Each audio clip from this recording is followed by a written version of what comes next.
Good morning, members. This is the appointed time and we have a quorum.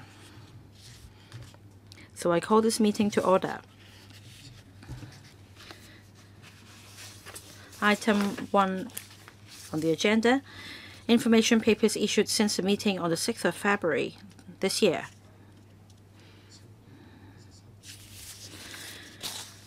The panel received one information paper, details of which are set out on the agenda. Any questions?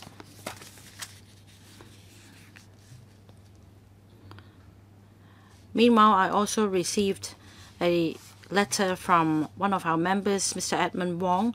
He calls for a special meeting to discuss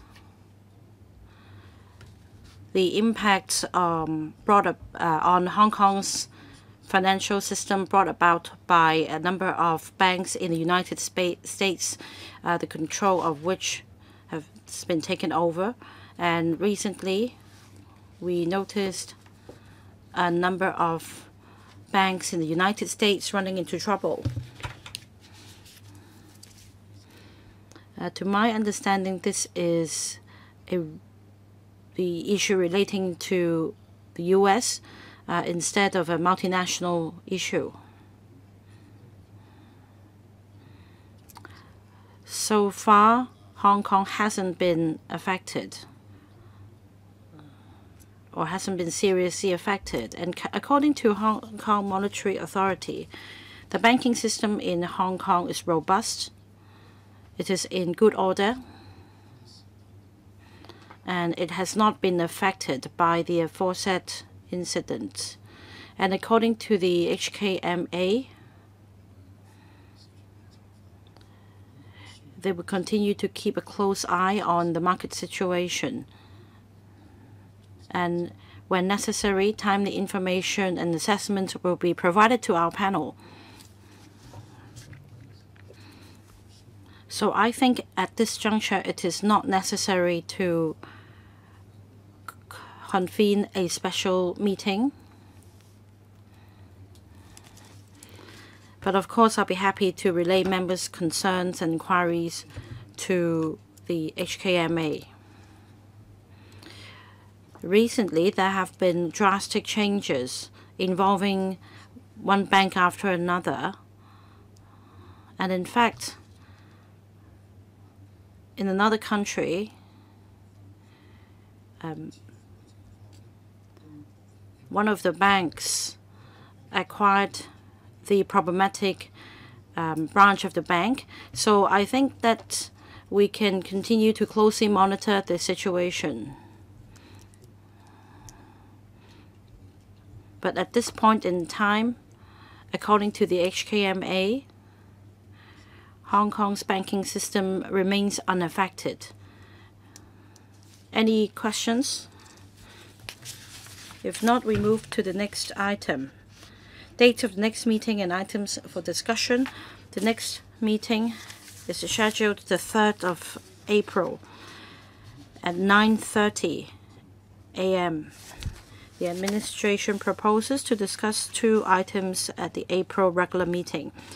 First, proposal on establishing a Policyholders Protection Scheme, or PPS. Second, enhancing tax certainty for onshore gains from disposal of equity interests. Members, any views? All agree? All right, so these two items will be discussed at the next meeting. Third item, budget of the Insurance Authority for the financial year 2023-24. Now let me invite the administration and representatives of the Insurance Authority to come in.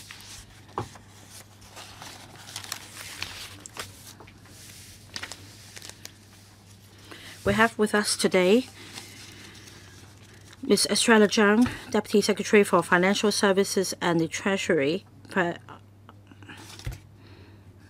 Financial Services, and also Mr. Stephen Yu, Chairman of the Insurance Authority, and his team. Mr. Stephen Yu will give an introduction. And along with Mr. Yu, we have Mr. Clement Zhang, Chief Executive Officer of Insurance Authority. And as I said, Ms. Estrella Zhang, Deputy Secretary for Financial Services and the Treasury from the administration. Ms. Ryan Chiu, Director, Corporate Services of Insurance Authority. Mr. Christopher Lau, Secretary of Insurance Authority. So welcome to our meeting. Stephen, would you please walk us through the paper? Thank you, Chair. Good morning, members. The statutory function of the Insurance Authority is to maintain market stability and to ensure the interests of policyholders, promote market development, as well as maintaining global competitiveness. Let me report on our work in the 2022, and then I will walk members through the strategies of our work in the coming year. On maintaining market stability, in 2022, we focused on the legislative exercise on a risk-based capital regime with a view to tabling the bill into LegCo in 2023. Meanwhile, we continued to update the group-wide supervision framework and enhance competition with the sector on ensuring the interests of policyholders. In 2022, we handled 85,000 applications of licensees, and over 80% of these applications were submitted online. And we also provided continuous professional development courses for the intermediaries. On promoting the development of the industry, in 2022, we successfully issued 2 tranches of insurance-linked securities, which highlights Hong Kong's position as a premier insurance hub to deal with the insurance needs in the case of catastrophes in the mainland. In 2022,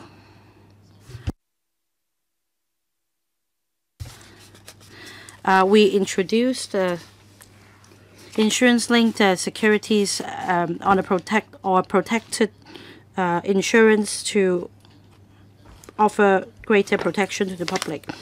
And after setting up a group on open source data, we signed an agreement with the Hong Kong Science and Technology Park to foster cross-sector collaboration. We also extended the application of sandbox schemes to insurers so that the industry can harness technology to improve administrative procedures and enhance user experience. In 2023-24, we plan to roll out policies in 6 areas. We will be reaching a consensus with the mainland authorities on standardizing the requirements for the setting up of post-service centers in the Greater Bay Area.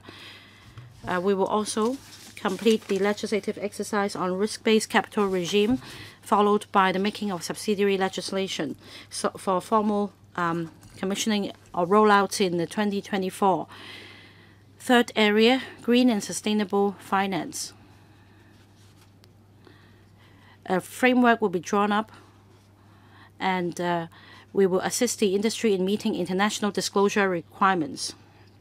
Fourth area, we will introduce alternative risk transfer professionals. Fifth, we'll encourage major insurers to set up offices in Hong Kong to enhance the capability, and will also prepare for the licensing regime. Finally, in 2023-24, the budget forecast for the Insurance Authority is 524.6 million, with an operating deficit of about $90 million, and we will $890 million will ensure fiscal balance. Meanwhile, we have members waiting to speak in this order: Dr. Johnny Ng, Dr. So Chang Wing, Mr. Ronald Chan, Mr. Chan Pui Leung, Mr. Chan Kin Po, and Dr. Wendy Hong. Any other members who'd like to speak? 每人4分鐘，連問連答。 4 minutes questions and answers included. We start with Dr. Johnny Ng. Thank you, Chair.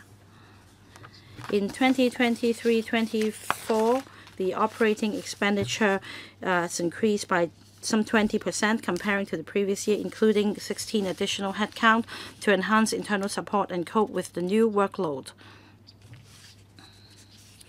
May I know more about the positions of these 16 headcounts and the work details, and also for external relations expenses, it's gone up by 40%, mainly for stepping up public education. May I know the details as well? Last month, the Insurance Authority rolled out QDAP Selection Made Easy search tool to assist the public in looking for suitable QDAP products. May I know the number of subscribers and the average age of the subscribers? What is the satisfaction rate? And how many subscribers have withdrawn during the guarantee period? Now there are a great variety of QDAP products in the market with different features. What measures will be rolled out by the Insurance Authority to ensure the interests of policyholders? Now, about integration into the country's overall development plan, may I know the progress of the post-sale service center in the Greater Bay Area? We've been talking about this for many years. Who would like to give a response, please? Stephen? Take the first question, and I'll defer the second to the CEO. We thank members for his concern on the budget for 2023-24. There seems to be an increase comparing to the revised estimate for 2022-23. But in terms of staff costs, comparing to the revised estimate in 2021-22, we are on the low side. Bearing in mind that there is a general brain drain in the labor force in Hong Kong, our turnover rate is as high as 20%. And 14% of the posts remain unfilled. That means we are not having a full establishment.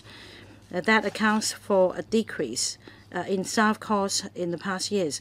We'd like to fill the vacancies in 2023-24 as quickly as possible to address the turnover issue.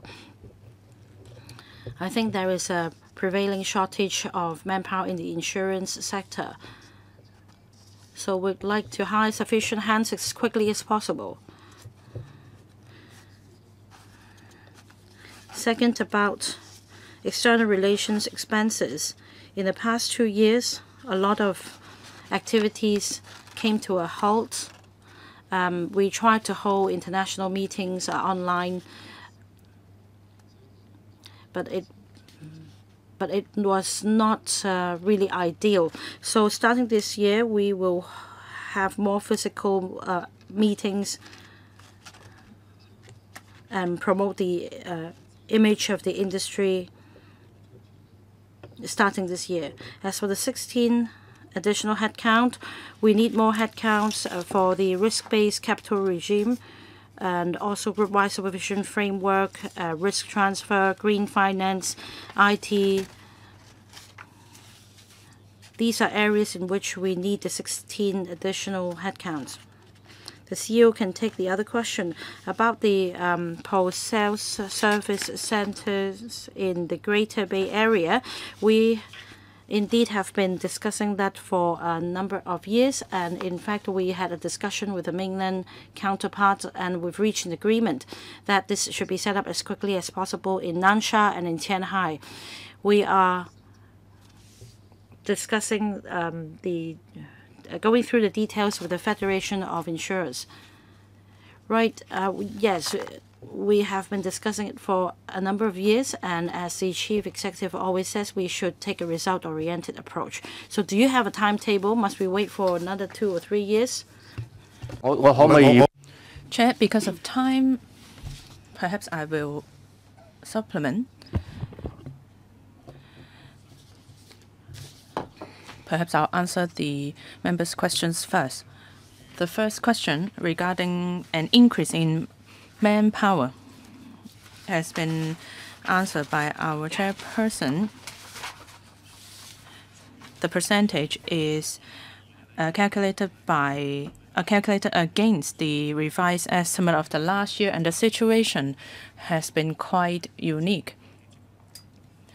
We were having difficulty hiring staff members. So if you look at our budget last year, we recorded a profit rather than a deficit. But as for the budget, every year we have to plan for a full manpower. So that is why the percentage has gone up. As for the areas that they work on, well, 16 staff members is not a lot, but they will be working on different areas. In 2024, if the bill is passed, we plan to implement a risk-based capital regime. This is for us to be in line with international standard. And we need staff members or talents with relevant expertise. That's why we need to hire new staff members. And second, for green and sustainable finance, the insurance industry has contributed a lot in this aspect, such as substantial investment and risk-based model building. And this can contribute to the government's work in this regard, and we need to step up manpower. Third, in the past 2 or 3 years, I'm sure that you have felt an increase in online sales and investments, but at the same time, the risks have gone up as well. So we may need to employ additional manpower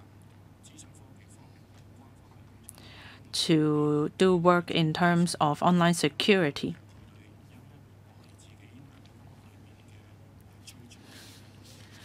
Within the IA, the most important system, the insurance system, we are looking to enhance the said system, and this accounts for the largest number of these additional 16 staff members.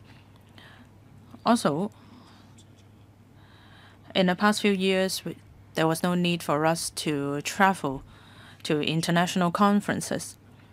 Like the HKMA, one of our major events is Basel in Switzerland. We are part of an international organization. And after our return to normalcy, we need to conduct meetings 2 or 3 times a year. Actually, a few weeks ago, I was in Basel. These travel expenses were not part of the expenditure in the past few years. And if we want to connect with our mainland counterpart, we need to be there physically. We haven't been able to do that in the past few years, and we will start doing that now. As for public education, in the past year or so, we have done some surveys. One of them is insurance awareness survey. They want to know how aware the general public is regarding the insurance industry. And like what you would expect, even though that we are aware, somehow our behavior does not match up with the awareness. And this is especially the case among the younger age groups. So this year we want to, especially for secondary or university students, to educate them more. As for the QDAP, The scheme was rolled out in April 2019, so it has been going on for 3 years and 9 months. We have sold 238,000 policies, accounting to $17 billion. It has been very popular, and we want to utilize the public's saving in long-term investment.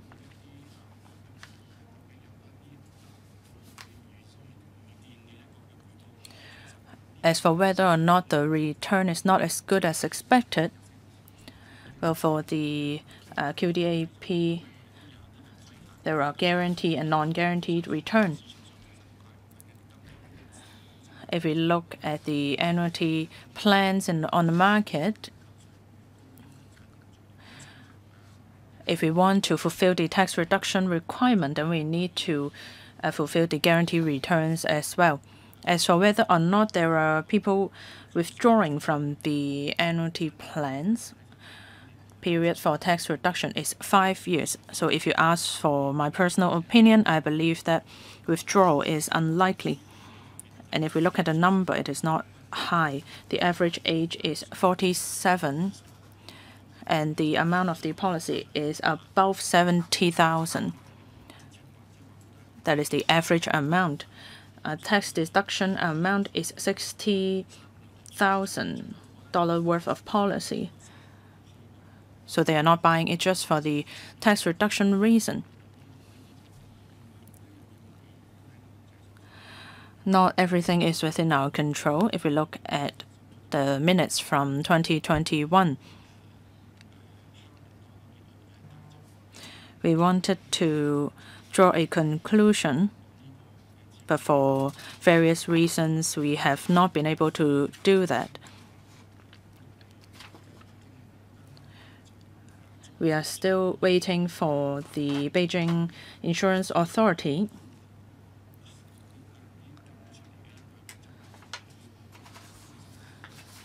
to submit principles for vetting by the State Council. And before that, many details cannot be made public. But the Beijing Authority would like to see a collaboration within the 4 cities with the Guangdong provincial government. We will have a standardized requirements. If requirements are different, then it is very difficult to do. In 2021, we have let members know that it is important to have a standardized requirement, and together with the Federation of Insurance, we have been discussing with them so that we can mobilize local insurance companies to provide services as soon as possible. So on the operational level, we are putting in work, but in terms of policy level, we're still waiting for authorization or confirmation from the relevant Beijing authority. Thank you. Thank you, Clement. I believe that what you have told us is quite important, because all along we were not sure what you were doing. But now that you have told us what you have done, and that we are waiting for the relevant authorities to proceed, then that is very good. But I don't want us to go past the time limit for too long. Otherwise, it won't be fair to other members. So please, during questions and answers, please keep them succinct. Thank you. Next, Dr. So Chang-Wing. Thank you. So today, our theme is the Insurance Authority's budget for 2023 to 24. I understand that our industry is returning to normalcy, so I believe that we should spend money where we should. So I'm not concerned about that. What I care about is how we are utilizing Hong Kong's strengths and advantages to develop the insurance industry.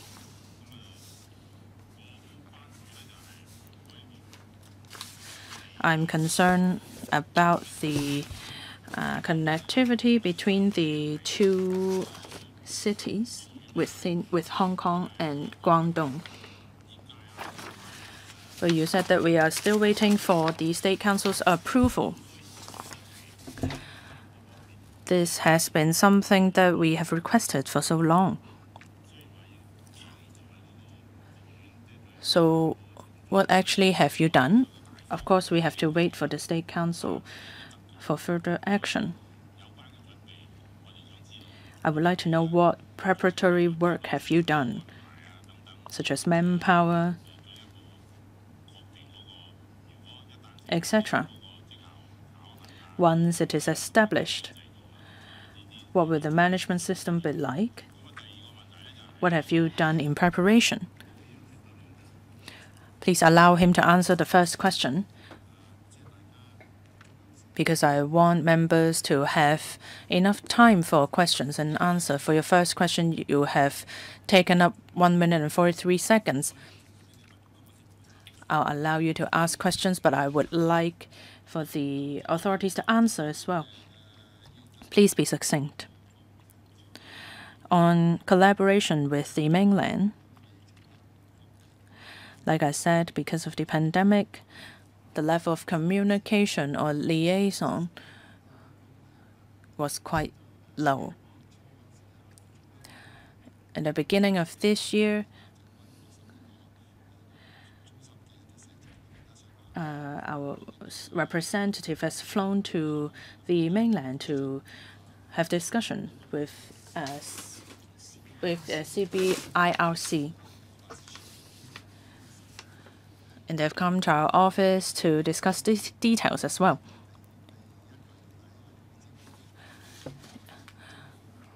Initially, we expected it to be done within the first half of this year, but perhaps they are busy.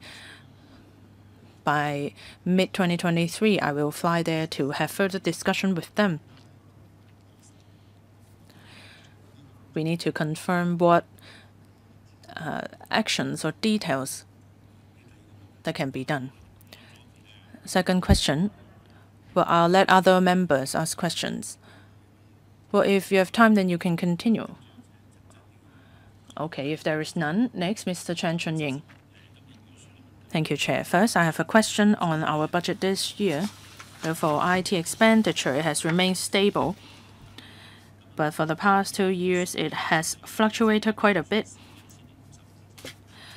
The actual amount spent was $10.5 million less than the estimate, but for this year there is an increase of 57%.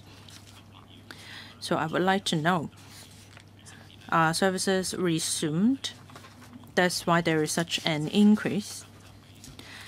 Second, there is an item engagement of professional services, an increase of 24.2%, mainly due to provision for legal fees and cyber mapping exercise. It is not a common term. I've checked it up online, but I'm not sure what it means. Can you let us know what it means? And the government reminds the IA to maintain its reserve at or above 6 months of operating expenditure. Just then, the reserve, the operating expenditure is $614 million. But it is about to dry it up. So will you seek levies or fees sooner to fill this hole? Thank you. I'll take the question on the budget, and Mr. Clement Jiang can take the other questions. Now, members are concerned whether we can balance the book. I am an accountant by profession, and I have been serving the insurance authority since it was established. It is my primary duty to oversee the books and maintain fiscal balance. Apart from the $600 million seed money given to the insurance authority at the start, we also received another $400 million injection for our operation. In the initial years, we had a hard time. We incurred losses. In 2022, we had $84 million surplus because of savings on staff costs. This year, maybe not as much as $80 million, but we also project a surplus because of slight increase in income. But overall, because of a drop in premium, across the industry, levy income is projected to decrease. We still have sufficient reserve. What about the budget for 2023-24? We project a deficit of some $89 million. And we already explained why. We want to fill all the vacancies, but recruitment may not be as successful as we envisage. Some $80 million deficit is projected, but that amount can be reduced because of the recruitment issue I mentioned. As for the fees to be collected, we'll be submitting a proposal to LegCo in due course. After full resumption of travel with the mainland, I would say that although there is still a risk, we will remain vigilant. About paragraph 11C, as asked by Mr. Ronald Chan, I will invite Mr. Chiu to respond to that later on. But let me just start by explaining cyber mapping exercise in paragraph 7C. This is something new, but we are not working on it just by ourselves. We are working with the Hong Kong MA. In short, we take stock of our IT services. In particular, the service providers we use and the so-called data notes, and whether there is the risk of over-concentration. We may be relying a bit too much on certain service providers, not knowing the nitty-gritty. But nowadays,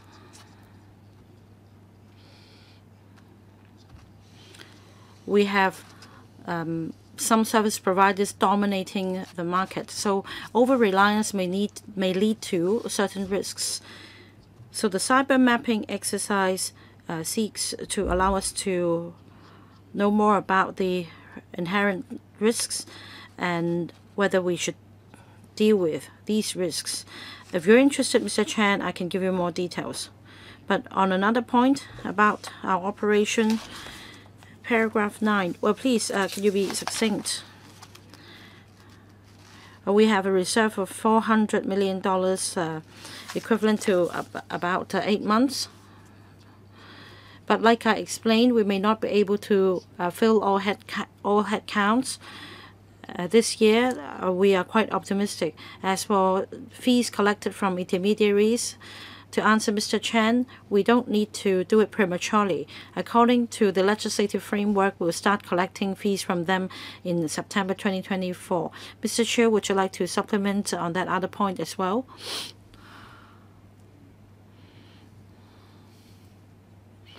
You don't need to repeat what's been spelled out in the paper. Just be as succinct as possible.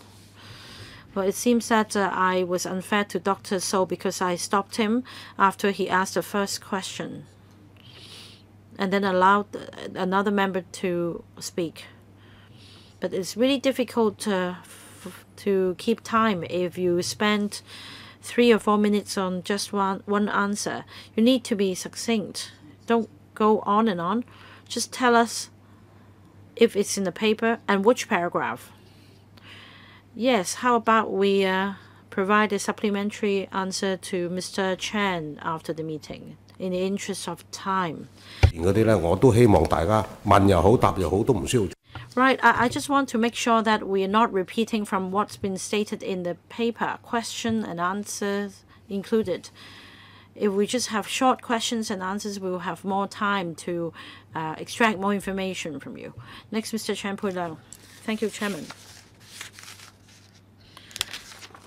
About the license fees in 2024-25, you'll be collecting license fees on insurance intermediaries. What is the estimated income? And well, how would it help with your books to make sure that you're not over charging on fees? Next, I understand that the IT expenses will increase in the coming year, but do the expenses include IT supervision? And that is deploying technology to supervise the industry instead of having just IT services. I understand that because of the mainland reform, you may need to change your liaison point instead of having a contact point with the CBIRC, China Banking Insurance Regulatory Commission. Is there a plan within this year to arrange, revisit, and for the industry to go on a delegation visit to the China Banking and Insurance Regulatory Commission? We have a major capital expenditure project involving several $10 million. This is in relation to the operating system of the insurance authority. The system has been in place for many years, and this is a major investment. I know as much as you do in relation to the reform in the mainland and the setting up of the commission. And when I receive the vice president of the commission, I will have more details later on. And earlier, I informed the industry that a delegation visit can be arranged to meet with the Commission in the mainland as quickly as possible within this year. Mr. Zhang? Well, just to supplement, we need to consult the industry on the fees to be collected. For practitioners in the insurance industry in the past few years, they bore the brunt when we don't want to place a heavy burden on them. So we will discuss with them on the level of fees to be collected, but definitely the fees will help with the structural surplus of the insurance industry. Right, the question has been asked twice, and I'd like you to address this point. That is about the brain drain. How are you going to replenish your establishment? Does a pay hike help? Well, we have a general labor shortage in Hong Kong, and as you said, Clement, in the past 2 years, the turnover rate was very high. Now that we are resuming normalcy, will you be able to find sufficient professionals to answer Chairman's question?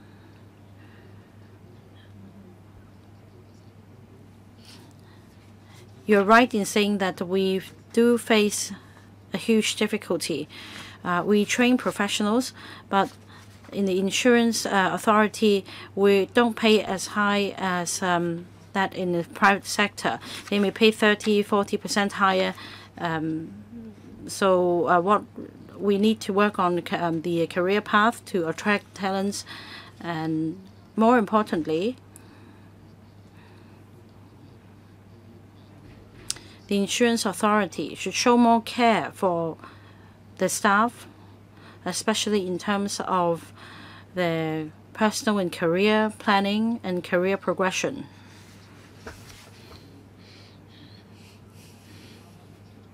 In the recruitment process, apart from having an interview with the new recruits, we also have some sort of an induction. And these are the details we work on. We show care to our staff and help them develop. Next, Mr. Chan Kim Paul. Thank you, Chair. You already asked the question I wanted to ask. But just to pick up on your point, in 2023, some $50 million of staff costs were saved. And we all know the insurance industry, the insurance authority has all along been short of hands. So you saved $50 million as a result of vacancies not filled. That means more workload for your serving staff, and I appreciate that. Well, I think it's well known that the insurance authority has a lot on its plate. The staff works overtime. So about your recruitment difficulty, you need to find out why.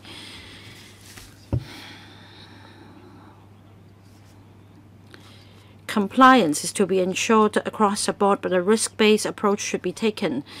We have, for example, insurance companies that have good governance with lower risk, and you can be more relaxed on them.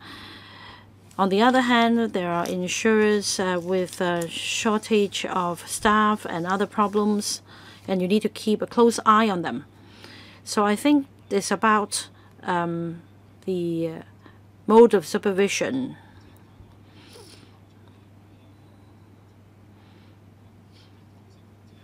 I think this is a structural issue. The industry just grabs your staff with high pay, and that's a problem. But you can tell me if there is a big pay difference. Next, as your books improve in the coming 2 years,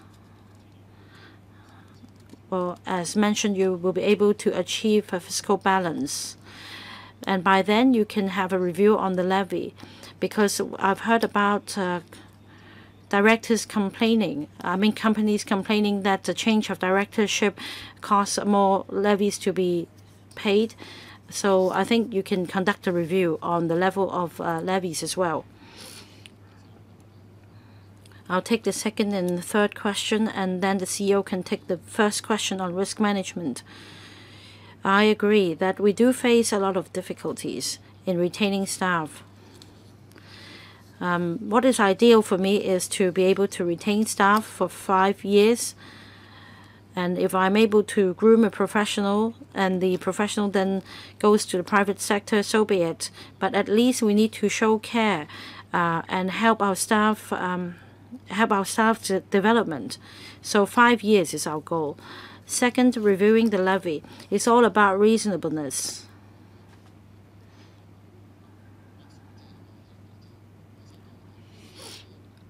We have a cap on the level of fees or the level of levies to be collected.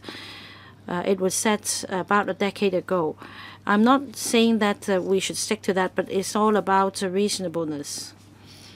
We need to make sure that administrative costs will not be excessive.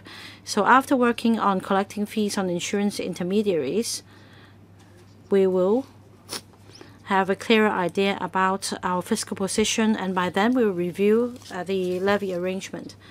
Clement. I think that Mr. Mr. Chan Kim Paul is spot on.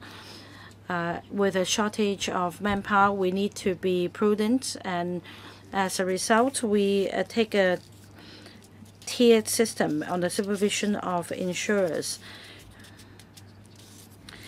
For companies focusing on life insurance or property insurance,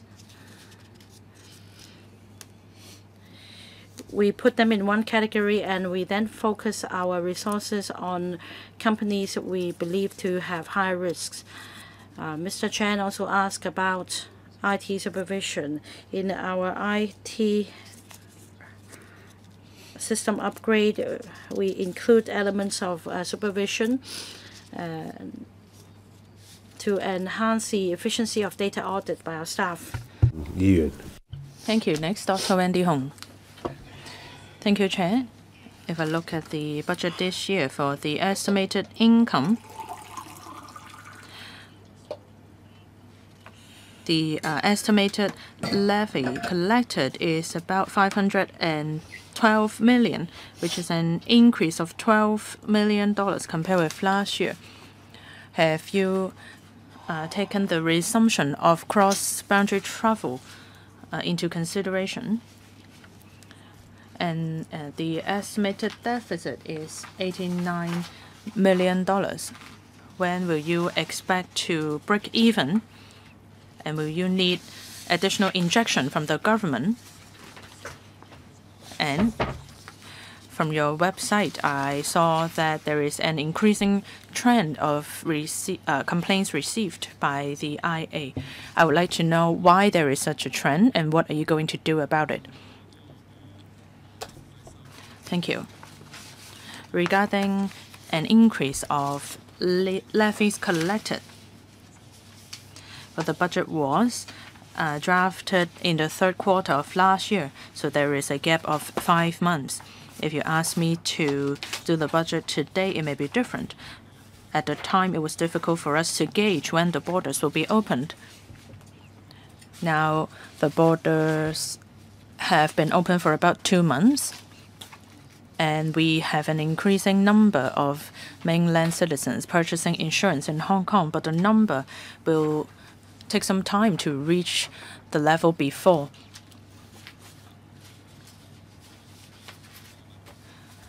So we need to look at the situation both in mainland and Hong Kong. As for government injection, we hope that after these few years, after we clarified the charges on intermediaries, we hope to enter a stage where we can balance the books. Clement. Thank you, Chair.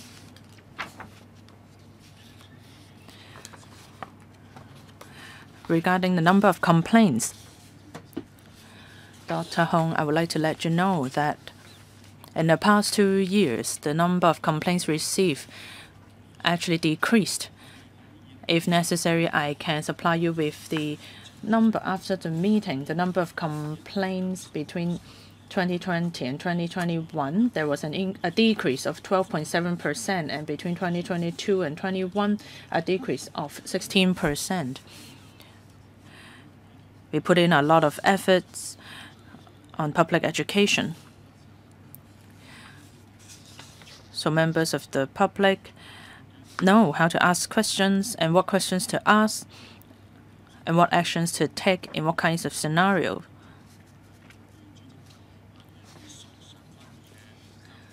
And for claim disputes, it is beyond the scope of our statutory duties. For claim dispute value below $1.2 million,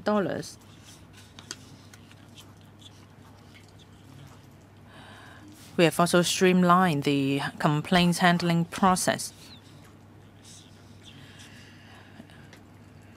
If the complainants requires us to assist in handling their complaint, and if it is very time-consuming, we are trying to streamline the whole process. But if we look at the long-term trend between 2018 to 19, the number of cases was in the thousands, but now the number is 1,460. So the overall long-term trend is increasing. Well, the number started rising in 2018, but in 2021, after a series of works or efforts that we've put in, as I mentioned, the number has dropped. And now the situation is similar to that in 2017, and we will continue to work hard in this regard. Next, Mr. Duncan Chiu. I would like to follow up on what Mr. Chen Chun-ying has asked regarding paragraph 11C. Some $10.5 million was saved. It said it is due to projects on hold pending completion of an IT audit review. So I would like to know, is it still on hold now? And if it resumes, then will the money or the budget increased? As for cyber security, just then we talk about cyber mapping exercise.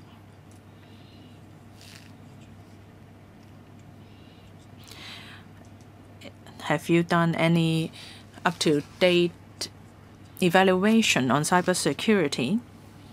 And thirdly, throughout the paper, you haven't mentioned virtual insurance. I understand that 4 licenses have been issued. After the issuance of the licenses, it seemed that they haven't received much attention from the IA. So I would like to know whether you have been in discussion with them regarding promotion or the cultivation of a good environment for these new licensees. Thank you. I'll let Clement answer the second and third question. As for the third question, we had a series of seminars together with the 4 licensees to discuss the problems that they encountered. When we rolled out virtual licenses, we had requirements in place. We want them to focus on their virtual business so that they won't be in direct competition with other or original insurance companies. And we want to assist these 4 companies to utilize their strengths in the virtual environment. Clement.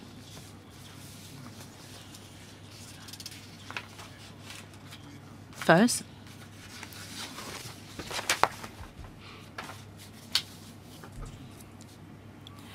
whether or not we have a current cybersecurity risk.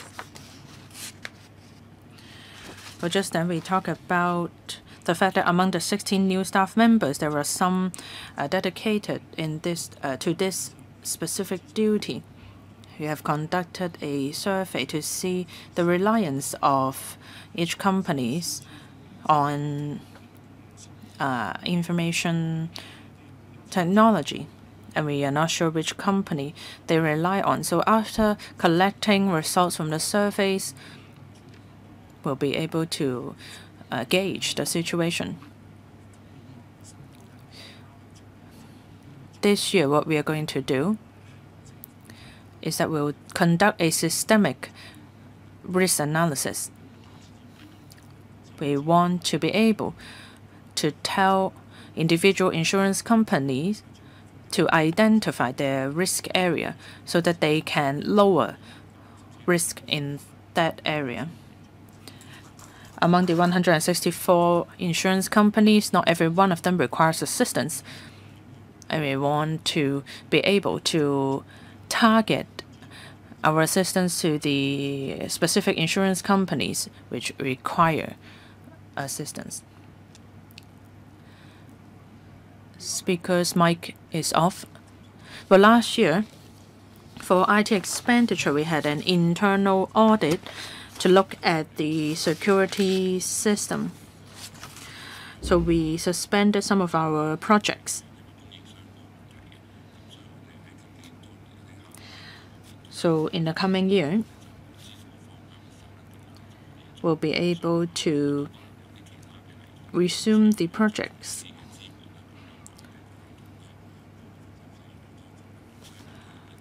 And the system is getting more complex, and therefore the expenditure will be increased. Chair, may I May I ask, why were the projects suspended for a whole year? But during the audit review,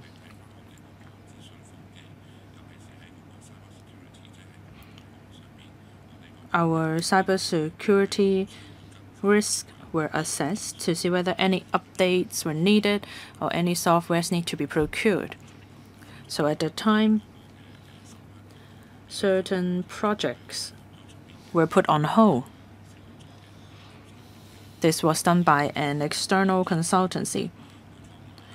They recommended certain softwares to us,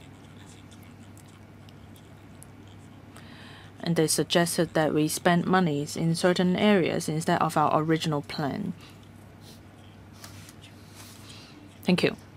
Any other questions? If there's none, thank you, Chairperson and CEO of the IA. Thank you for explaining the report to us and answer some of our questions. During your reply, there may still be supplementary information needed, so perhaps after the meetings you can give us the reply in writing. Thank you once again.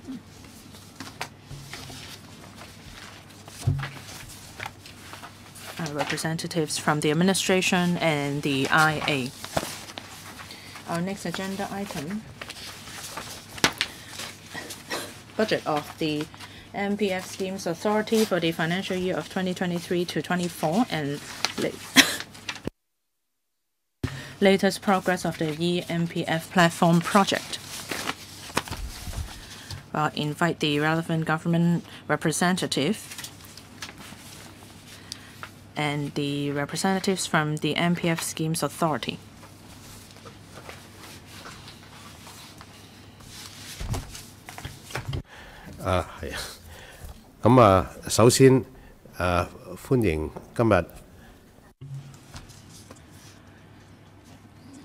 Welcome, representative of the administration and chairman of the MPFA, as well as the director of MPFA.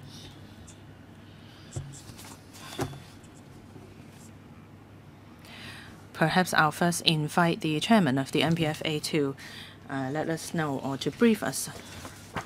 Thank you, Chair. Good morning. Now, I will let you know about the latest progress of the eMPF platform project and our proposed budget for the coming year.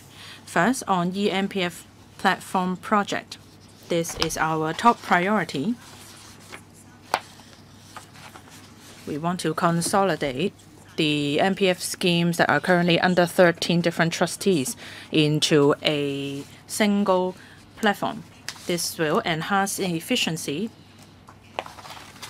and employers and members will be able to have a better user experience, and the cost save will directly benefit the members. There are three major components of the platform.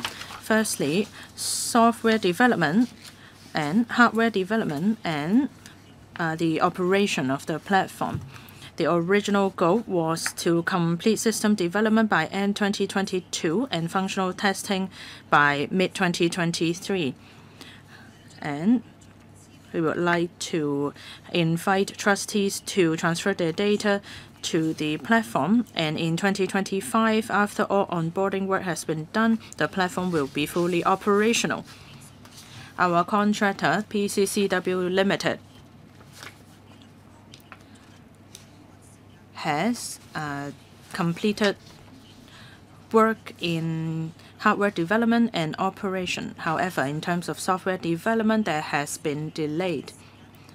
The contractor estimated that there will be an 8-month delay. However, the target of completing the platform and for the platform to become fully functional in 2025 remains unchanged. In a briefing session with the public, we have informed the public about the latest progress and the date of transfer. I would like to stress that there is a likely delay in terms of transferring data to the EE platform. But for the pledge that the government has made for the platform to become fully operational in 2025,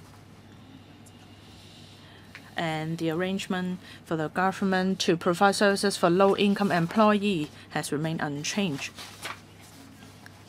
And since the contract is of a fixed amount, the cost will not go up.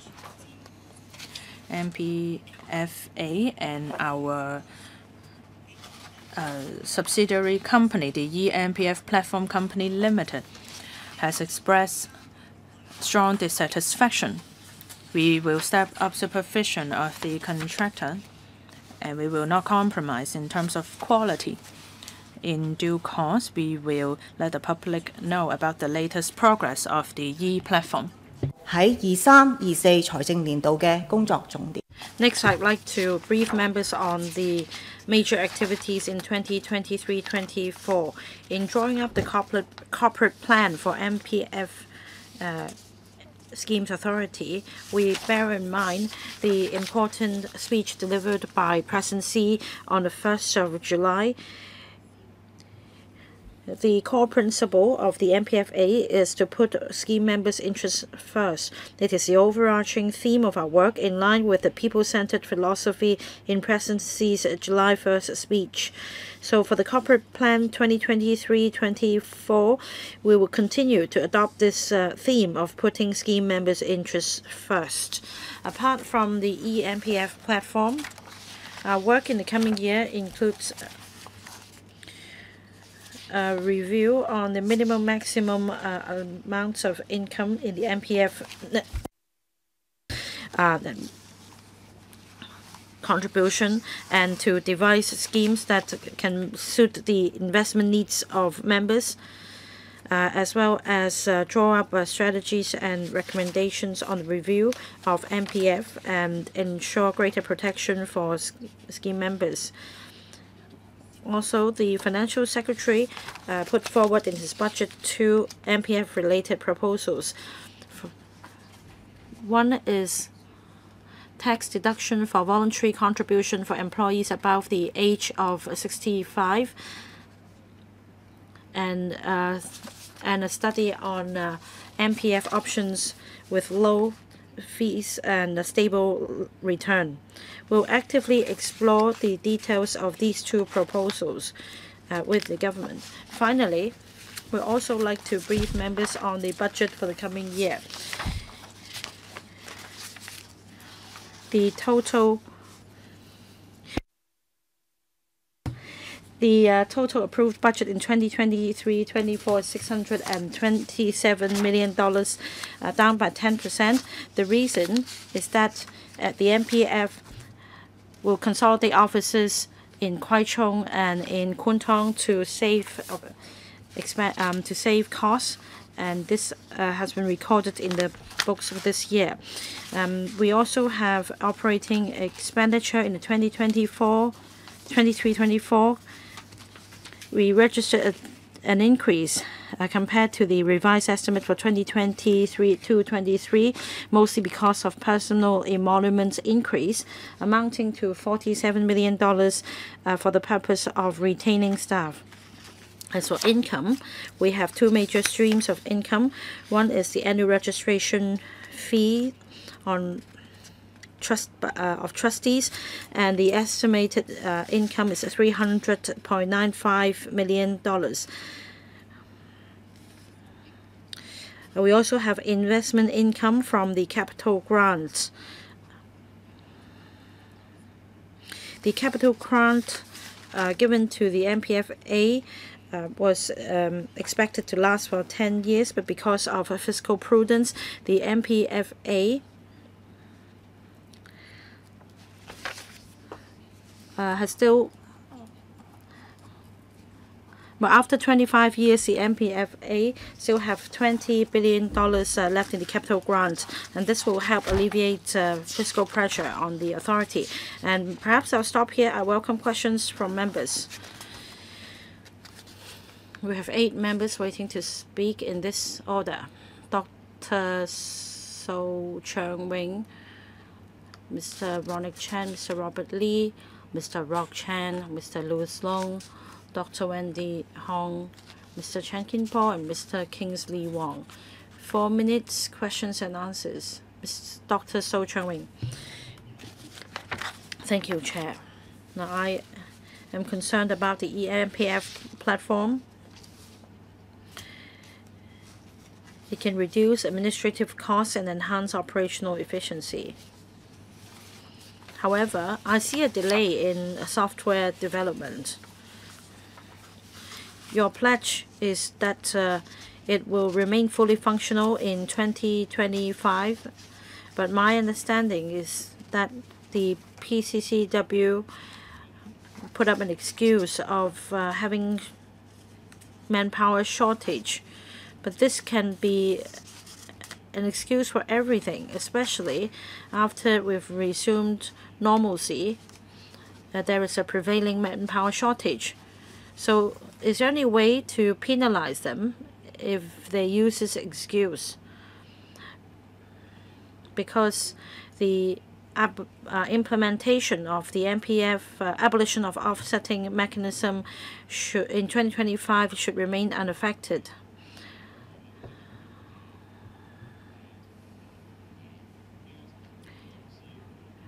Second, the MPFA is supposed to be the referee.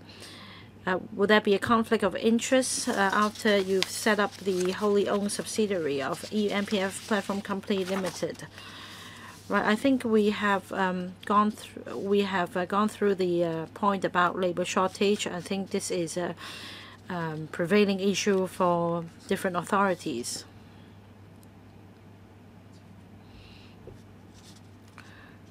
If we don't face this issue squarely, we'll face obstacles in taking forward development in Hong Kong. So, Chair, thank you, Chairman, and thank you, Member, for the questions. About the delay in the establishment of the platform, according to the contractor's explanation, it is, as what you said, is mostly due to a severe shortage of manpower and a high turnover rate of their staff. We already urged the contractor to increase manpower and take every means to catch up with the delay. We also request the contractor to devise a solution to take all effective measures to address the issues of delay. We also require an independent consultant to be engaged by the contractor to conduct an independent assessment on the solutions to address the delay and report to the MPFA as well as the eMPF Platform Company Limited with step-up supervision over the contractor. For example, we shortened the reporting cycle on works progress, and we also require a closer work relationship with the contractor. We also require the contractor to report more frequently to us so that problems can be identified and resolved early, with a view to completing the development of the platform as quickly as possible. According to our recent observation and supervision, the improvement on the part of the contractor has been observed. They have recruited more manpower. So we are still prudently optimistic about the platform being fully functional in 2025. So that's to answer your first question. Second question. Please continue. About the setting up of the eMPF and our supervisory role vis-a-vis the wholly owned subsidiary of eMPF Platform Company Limited. The subsidiary is tasked with administration of the eMPF. So we assist the trustees in administrative matters. We're not taking over their work. For investments, the running of schemes, the trustees will still be responsible for those. We'll continue to supervise the MPF trustees, whereas our subsidiary company will be responsible for the administrative affairs of the EMPF. So there is a clear delineation of work. Can you tell us more about shortage of staff within your authority? Yes, within MPFA, the turnover rate reached 20% recently. It's a record high.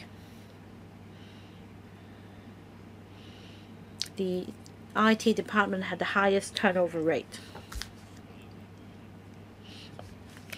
I was talking about the contractor PCCW Solutions Limited. They keep complaining about a shortage of manpower being the reason for the delay. I want to know whether you're going to penalize them. This is a major issue. I think nobody has answered to the problem of labor shortage. This is a prevailing issue for different sectors, not only a particular sector. IT manpower is also something of concern across different industries. How are you going to address this issue? We really place a lot of emphasis on this platform. Chair, perhaps I'll give you more time to address this issue close to the heart of members. So there are two questions. Dr. So asked about the consequences of the delay. Right. Any way to punish the contractor? I understand that despite every effort being made, a delay is resulted. So how are we going to penalize this company? PCCW Solutions Limited is a big company. Let me first answer this question. We signed a contract with the PCCW Solutions Limited. There are clauses in the contract stipulating the consequences in the event of delay in delivery of the EMPF platform. So we are urging the contractor to make every effort to make up for the delay. We also issue written warnings. We also reserve all rights under the contract, including legal actions against the contractor. For example, in the event that the EMPF platform cannot be delivered on time, we reserve the right to claim damages from the contractor. Next, Mr. Ronald Chan. Thank you, Chairman. First, I think it's a good deed for the MPFA to save costs on office accommodation by consolidating two offices. But according to the paper, on the latest PE estimates, it will go up by 12.8% comparing to the revised estimates in the past year. And for the increase in salary costs, will range from 3.7% to some 4.8%, but according to market survey, it's a 3.7%. Now, I understand that the pay hike is 3.8%, and for the AFRC, the proposed pay hike is 3.7%. Why is it that you offer a higher pay hike than other authorities? Well, some may only offer some 2% if it's performance linked, but for the MPFA, it's some 3.7 to 4.8%. So may I know why? I know for the three authorities we discussed today, they have a prevailing manpower shortage. I just want to know the reason for offering different levels of pay hike. And on Wednesday, when the LegCo discussed the EMPF platform, I asked this question. And in fact,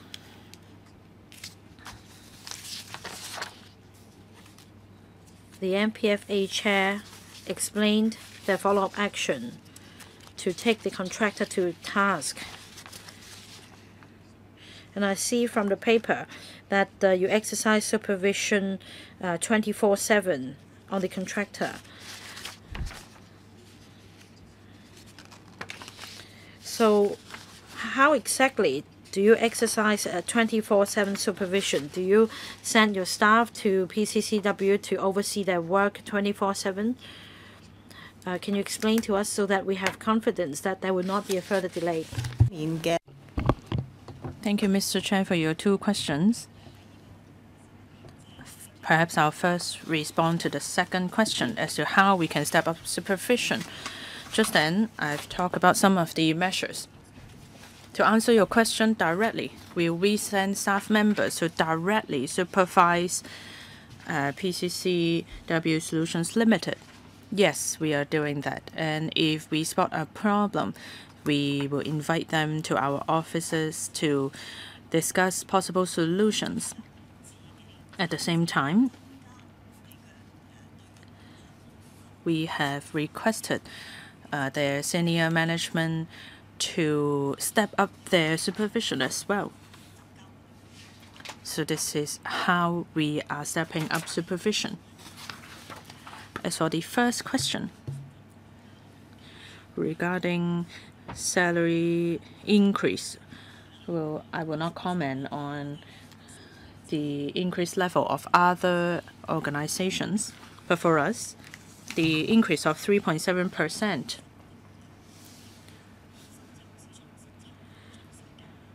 is based on the general salary trend on the market from data collected by consultancies. And it is their recommendation that we adopt a 3.7% increase. Like I said, our turnover rate is 20%, which is an all-time high. So we have to maintain a level of competitiveness when compared with market prices. So we believe that 3.7% is a reasonable increase. As for the range of 3.7 to 4.8%, we want to commend colleagues with exceptional performance. So this is considered together with their work performances. Thank you. Vice Chair, Mr. Robert Lee. Thank you. So today we are discussing the budget and the eMPF platform project. So I would like to inquire on the efficiency and the cost. For MPF members, I'm sure that they are most concerned about the cost and return. And with the e-platform, the cost can be lower. As for returns, according to the paper, the rate of return is 2.8% from the establishment of MPF. This is not particularly high, but at least it is higher than the inflation rate. Members have complained of losses and a low return rate.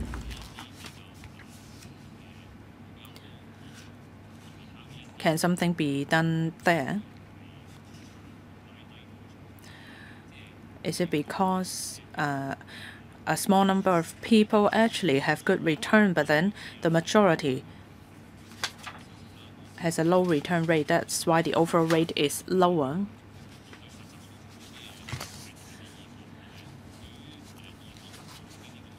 I'm not commenting on the specific numbers, but should you do more in terms of promotion so that people are more aware about the return rate? Chairperson, thank you for your question. We at the MPFA certainly understand the concern of members for investment returns. This is our concern as well, and we are doing our best in promotion and education to raise awareness among our members. On our website, we have a platform listing all the funds available. That is about 413 funds. All their returns and incomes are listed there, not just their latest return. We also do some analysis, 5-year average amount and 10-year average. And since establishment, you can find all this data there. And for members to get a better understanding of the fund performance, on our website, we list the top 10 and the bottom 10 funds with the best and worst performance.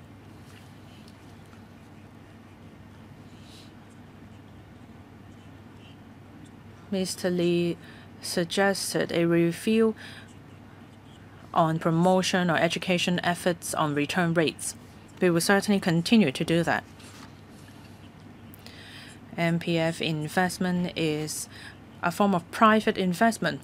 Members choose their funds combination, and that will certainly affect the return rate. And it is also affected by the overall economic environment. I'm sure you understand that there was major fluctuation in the global market, and inevitably that affected the fluctuation or the performances of MPF. And for certain funds with somewhat a bad performance last year, members have expressed concern, and we will continue to liaise with them.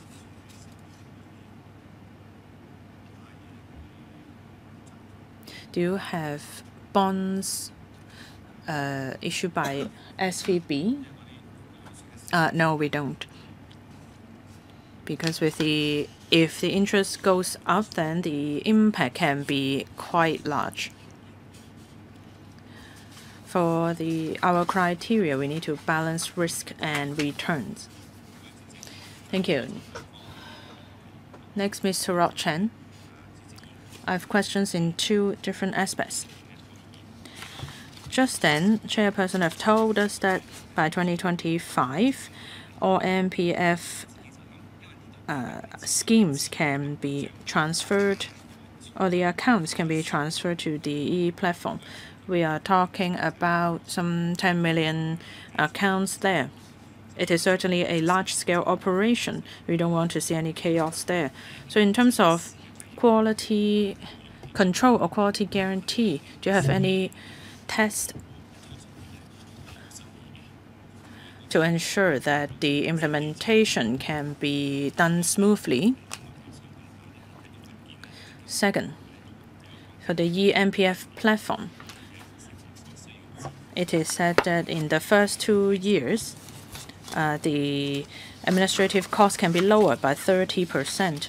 Since there is a delay in the works, I would like to know whether this decrease is still valid. Do we need to re-evaluate?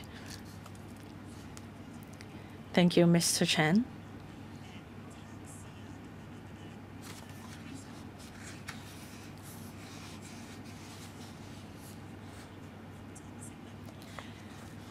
Yes, you are right. We should not underestimate the complexity of the platform. Many stakeholders are involved. There are 4.6 million scheme members, and with over 10 million accounts. So we have to tread carefully in terms of data handling. So information security is certainly important to us. Firstly, during the design stage of the platform, in line with the government's policies in data protection and international guidelines,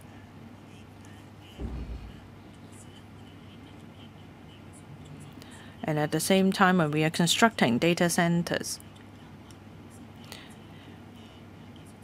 we were assisted by the OGCIO. So the requirements are very stringent, comparable to the general level in Hong Kong.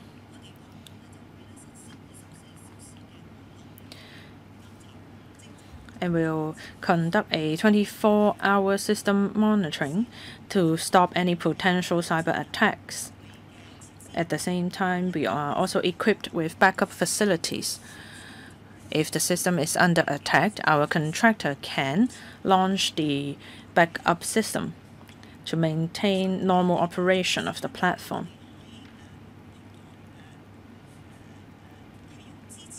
All these measures will be tested repeatedly before the launch of the platform and after the launch of the platform as well.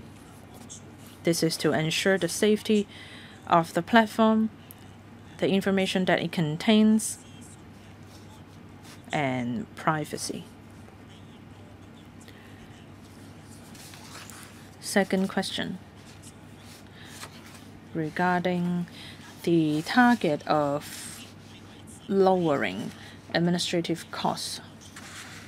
This has remained unchanged. Within the first 2 years of the launch of the platform, we expected a decrease of 30% of administrative costs. And after 10 years, we expect to see $30 to $40 billion decrease, which is equivalent to 41 to 51%. This target has remained unchanged. Next, Mr. Louis Long. Thank you, Chair.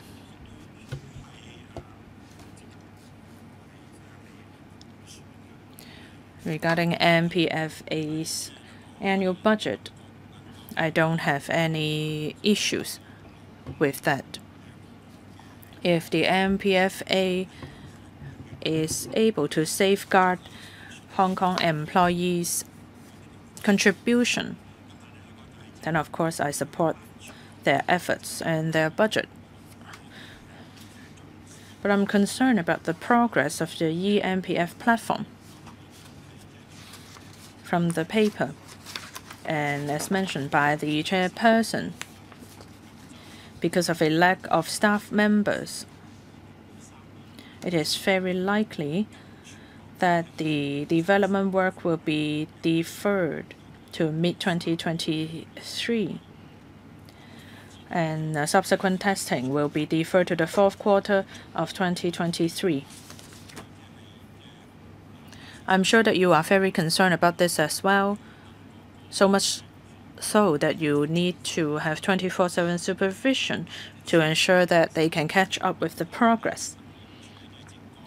But the issue of lack of manpower is an issue across Hong Kong.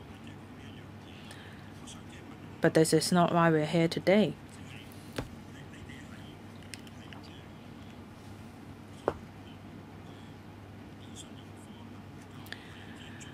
In terms of ensuring PCCW Solutions Limited will be able to catch up with the progress, do you have any concrete measures to ensure the reliability and stability of the completed system? Since they are short-staffed and time is limited,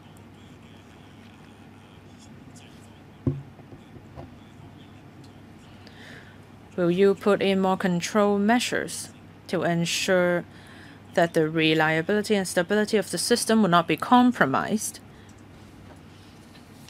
Thank you. Thank you, Mr. Long, for his support for the MPFA budget. About catching up, yes, for the eMPF platform, we need to catch up with the delay, and the member is concerned about the quality of the contractor. Let me just say this to Mr. Long. We will rigorously ensure quality because we want to make sure that the eMPF will be user-friendly for future users.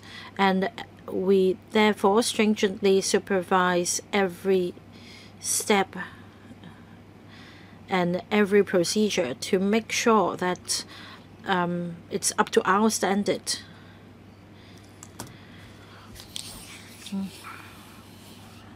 Quality is of utmost importance. Otherwise, it will have a significant impact on public confidence. So the eMPF platform should be able to pass all tests, not only internal tests, but also the assessment conducted by the independent consultant on on data security, etc. Let me just say, Chairman, that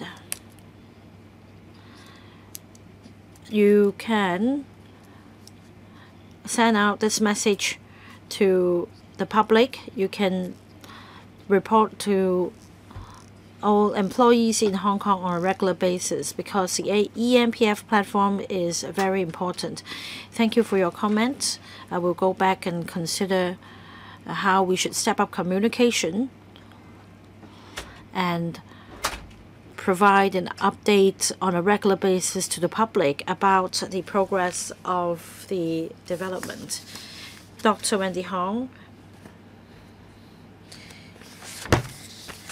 According to paragraph 8 of the paper, the net annualized internal rate of return is 2.4%.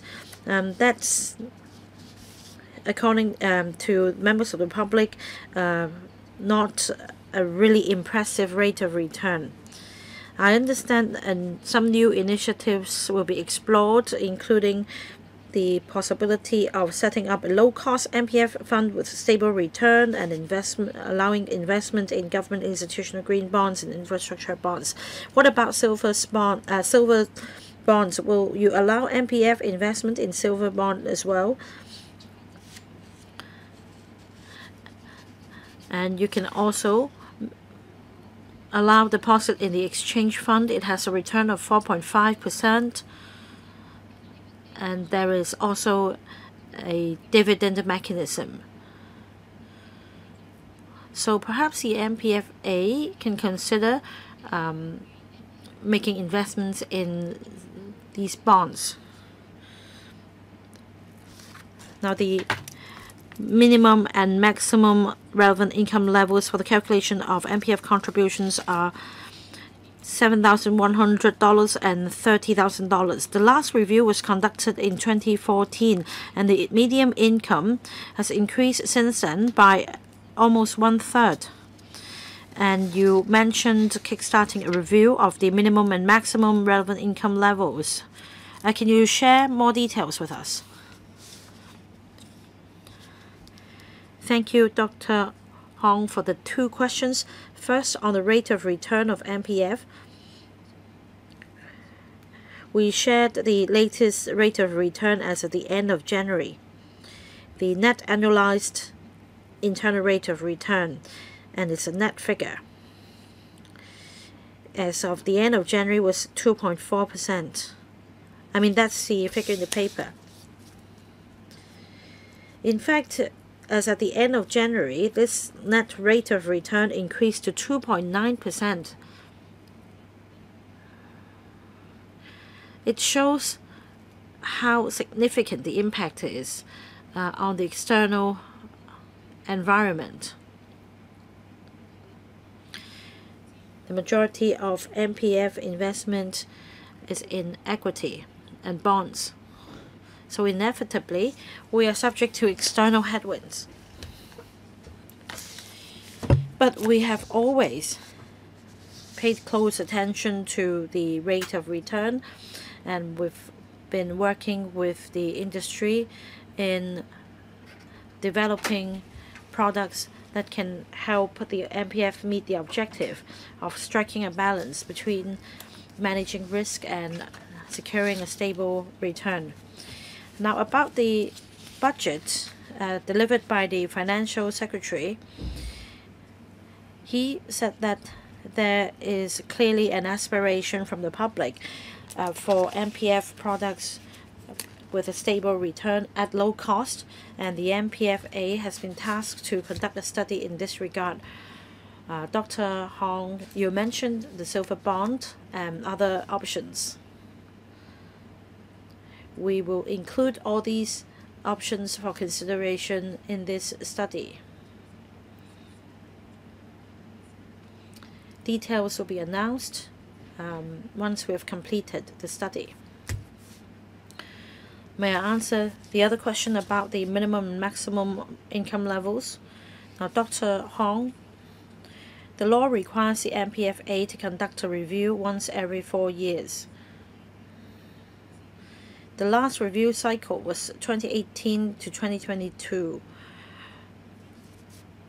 So in 2022, as per the requirement of the law, we completed the last review cycle, and we submitted the review outcome to the government for consideration.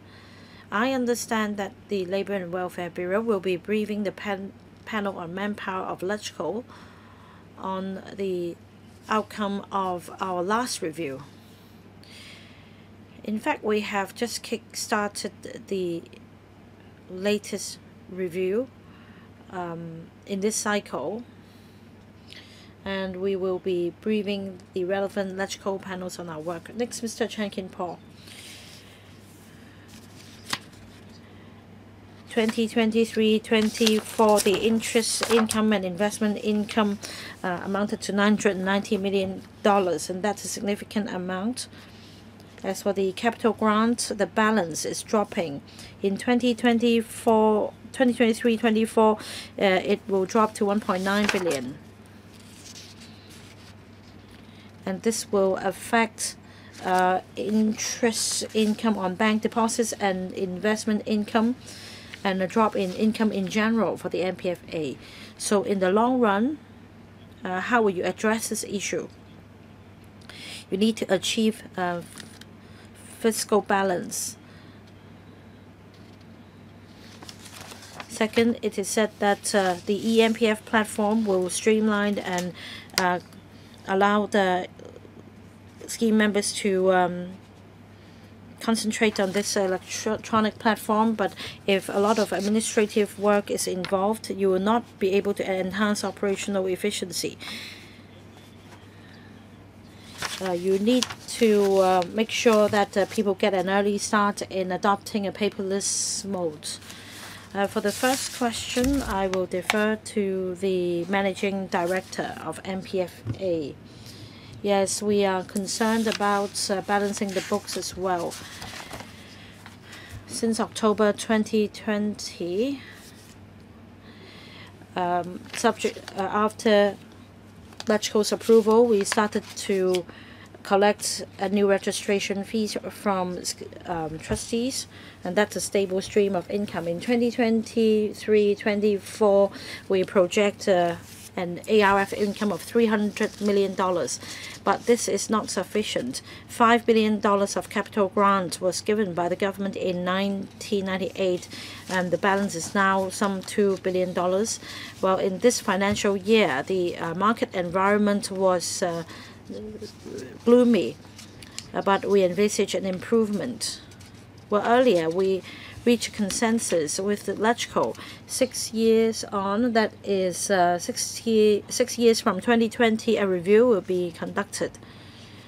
And by then we should be able to collect all fees in accordance with the MPF ordinance.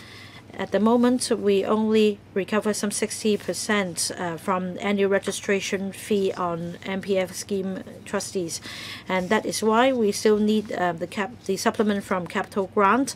And given the bleak performance in 2022-23, we look forward to an improvement in the coming year. And 6 years from 2020, we'll be reviewing the rates of fees payable. At the moment, it stands at 3 basis points, and by 2026, we could be collecting on a full recovery basis, and by then we will be in a stronger fiscal position. Second question, to answer Mr. Chen, the objective of the eMPF platform is to allow an electronic handling of all administrative procedures. So we need more users to achieve economy of scale and operational efficiency, because otherwise we will be managing an e-platform and handling paperwork at the same time. We may not be able to save costs. We understand that some users may not be familiar with the e-platform, and we therefore have adopted a series of measures to encourage employers and scheme members to use the e-platform, including major publicity and public education campaigns. And the contractor will be setting up inquiry centers at the district level to take inquiries from the public. We also have outreach teams to help SMEs with the onboarding of the eMPF platform. Next, Mr. Kingsley Wong. Thank you, Chair. I'm not a member of this panel, but the eMPF platform is close to the heart of all employees. According to the administration's paper, it is an important financial infrastructure and public utility, and any delay in the delivery of the platform is unacceptable. I fully agree with this statement.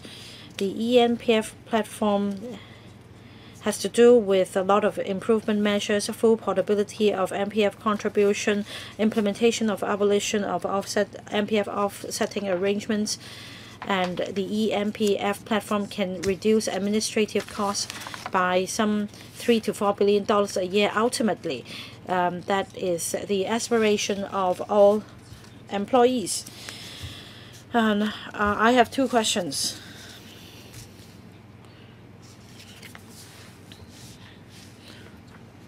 Despite supervision on different fronts at different levels, a delay of 8 months has been resulted. Will you find out where the fault lies? Is it because of a lack of experience, the lack of supervisory experience of new recruits, and high turnover rate? Because I am concerned about catching up with the delay as well as the quality of the platform. Say on a quarterly basis, if you're able to compress the progress by 1 month, it still takes 2 years to make up for the 8-month delay.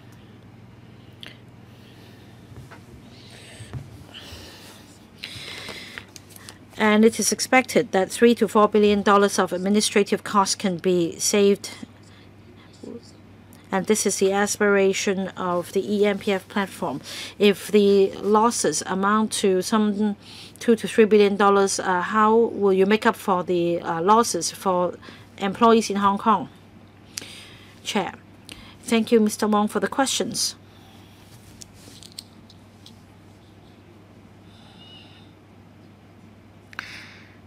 The eMPF platform is a very important project for employers and employees alike.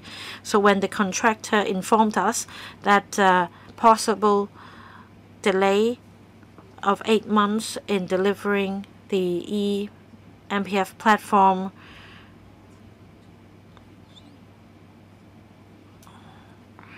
we expressed regret and disappointment, and we also issued verbal and written warnings.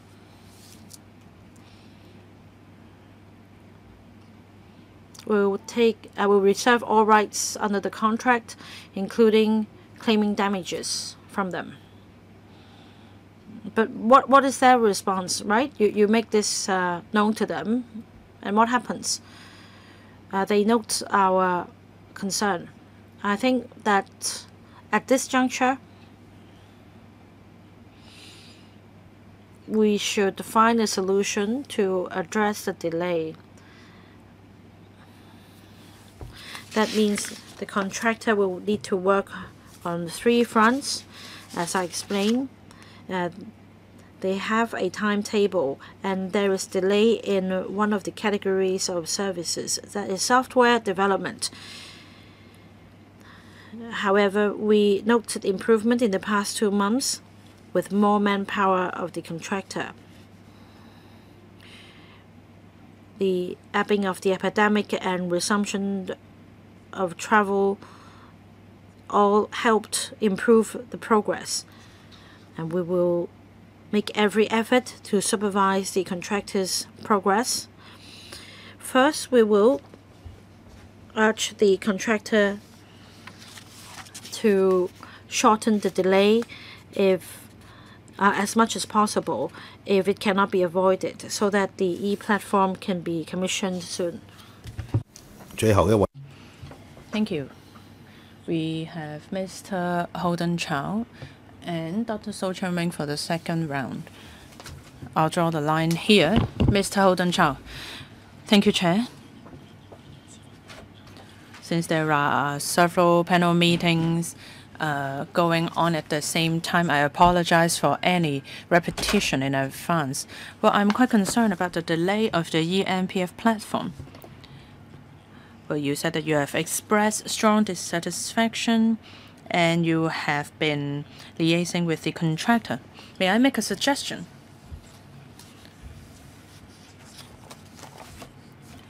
I'm a bit concerned that with such a serious delay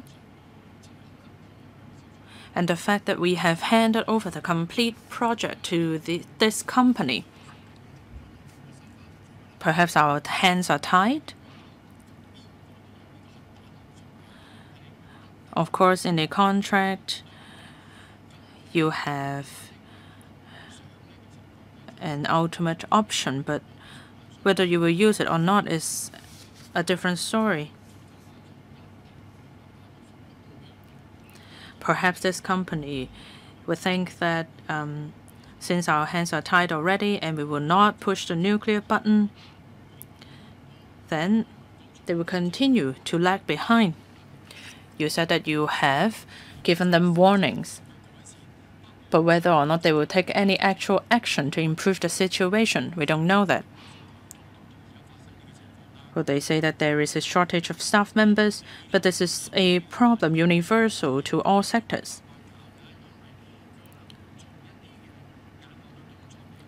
If they don't take any additional action, perhaps things cannot be remedied. Of course, I don't know what the exact clauses are, but if we look at works that we've done in the past, when disputes arose, then they need to go through mediation. The process of mediation is confidential, and details will not be made public.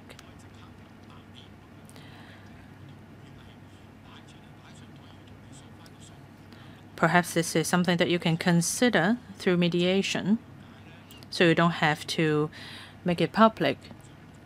I believe that this is the route that many government works go through.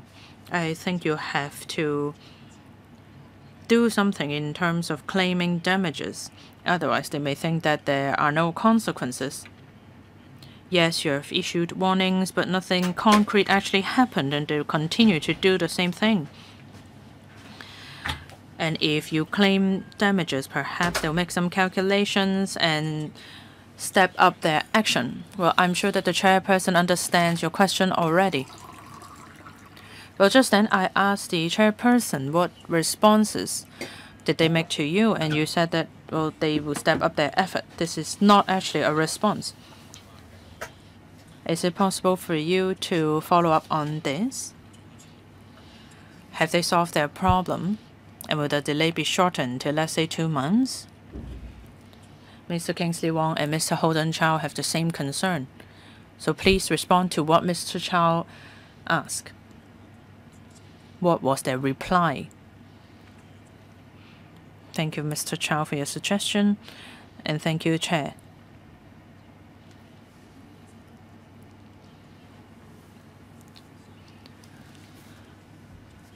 We monitor the contractors' work daily. They have informed us there is a very likely delay of the system. Once we were informed of this, we issued written and verbal warnings. As to whether they understand the consequences, I'm sure they are well aware. If the system is not delivered on time,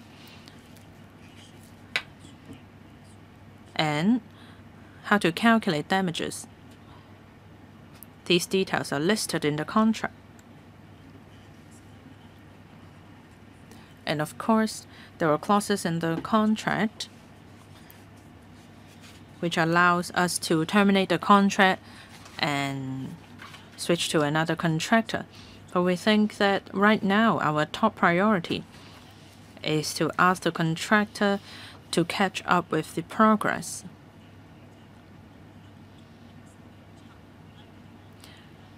We are asking them to give us a latest report and estimation to see if there is any improvement in terms of manpower and the expected completion date.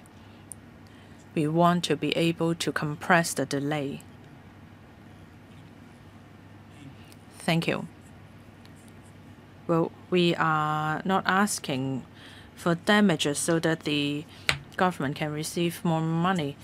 We just want this platform to be rolled out as soon as possible, because this concerns all employees of Hong Kong. Thank you. I can say that the NPFA has the same expectation as the government. We want the eMPF platform, this financial infrastructure, to be rolled out as soon as possible so that stakeholders can be benefited. Next, Dr. So Chun Wing, second round. Well, after listening to all the answers and questions, it seemed to me that you are still uncertain when the work will be completed. Yes, you have issued warnings, you have expressed disappointment, but those mean nothing. You said that you can save $3 to $4 billion per year in administrative costs. Well, then I would like to ask, what are effective measures to penalize the situation? You can outsource the contract to overseas contractors as well.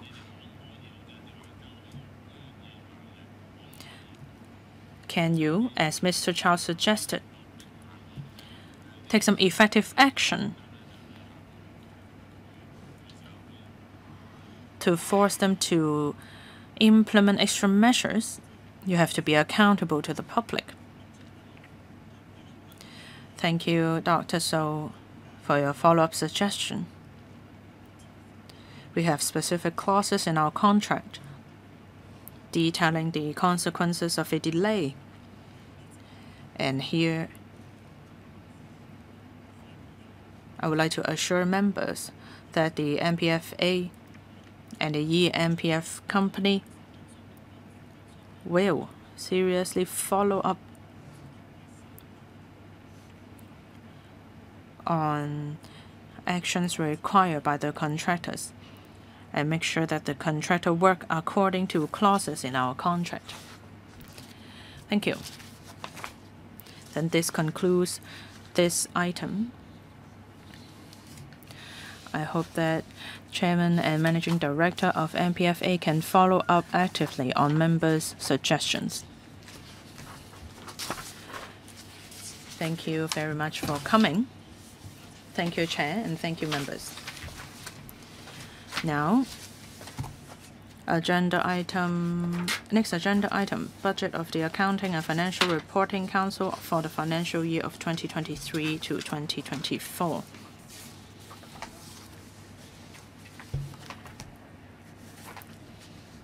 Well, first, representatives from the Financial Services and the Treasury and Accounting and Financial Reporting Council. Chairman of the AFRC, Dr. Kelvin Wong, and his team. The list of representatives is set out in the paper before you. So first, I would like to invite Dr. Kelvin Wong for a presentation. Thank you.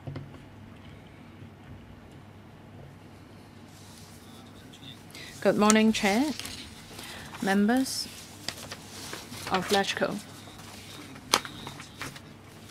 In 2022 to 23, it has been a challenging year for the AFRC, but it was also a fruitful year.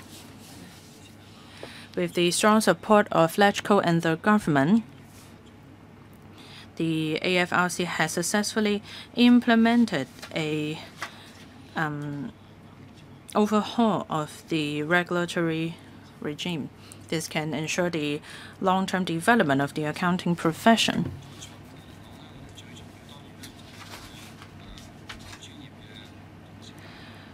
For us, our most important element is our professionals. In our establishment, we have 115 staff members.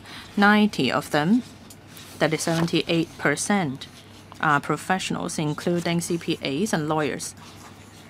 For our board of directors, we have 11 non-executive directors and 1 executive director.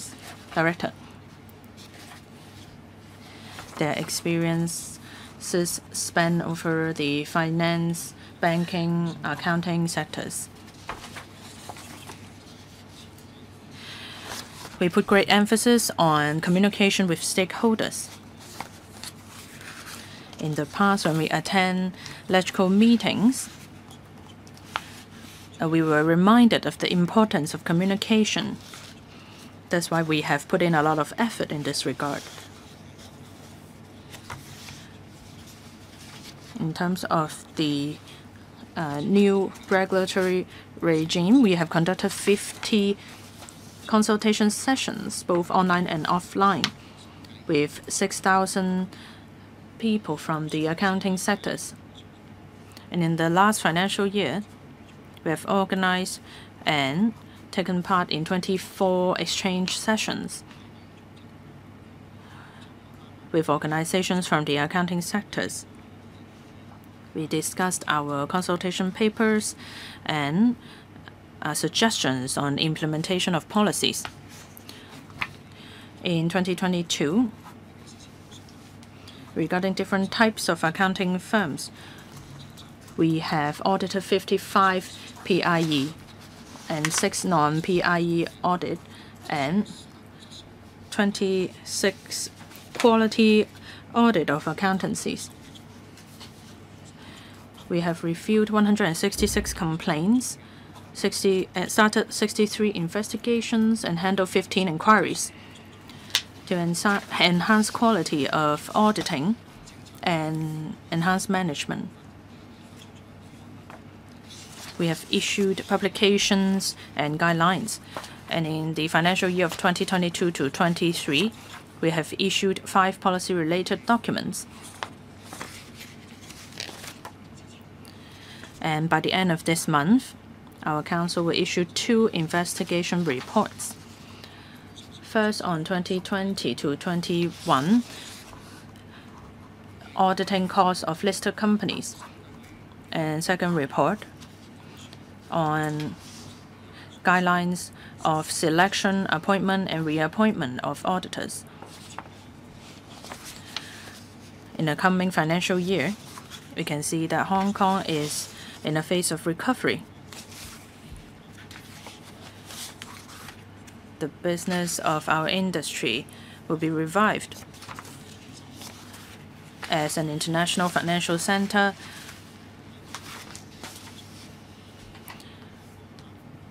we hope that we can continue to implement our vision, that is to enhance the auditing quality, while ensuring a healthy development of the sector.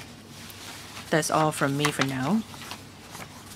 Now, I would like to invite our Chief Executive Officer, Mr. Grabowski, for a brief presentation. Thank you.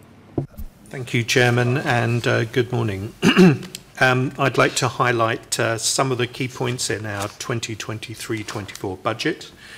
The AFRC is now responsible for discharging both our PI-related and our non-PI-related functions under the regulatory regime for the accounting profession. As anticipated in our previous budget, we're adopting a progressive approach in the implementation of our non-PI-related functions in the initial years. And we've also been experiencing an increasing investigation caseload in our PI-related functions due to a rise in the number of complaints from the public, whistleblowers, and indeed referrals from local regulators and enforcement agencies.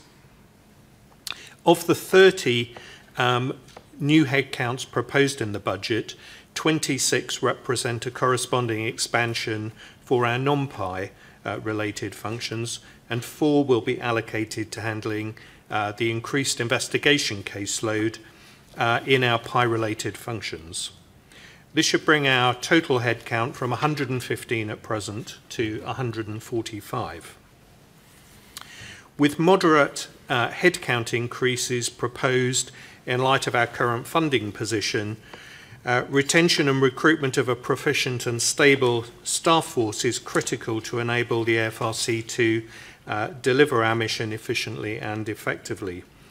We are integrating our growing staff force to create one team with one culture and a passion to make a difference where it matters most.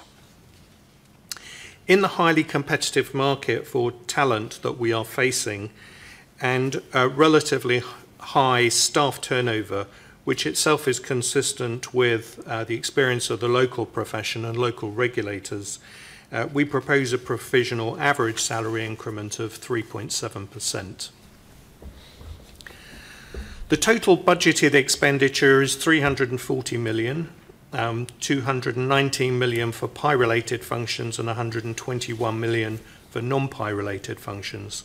Staff salaries and other staff-related expenses amount to 232 million and represent approximately 68% of our total budgeted expenditure.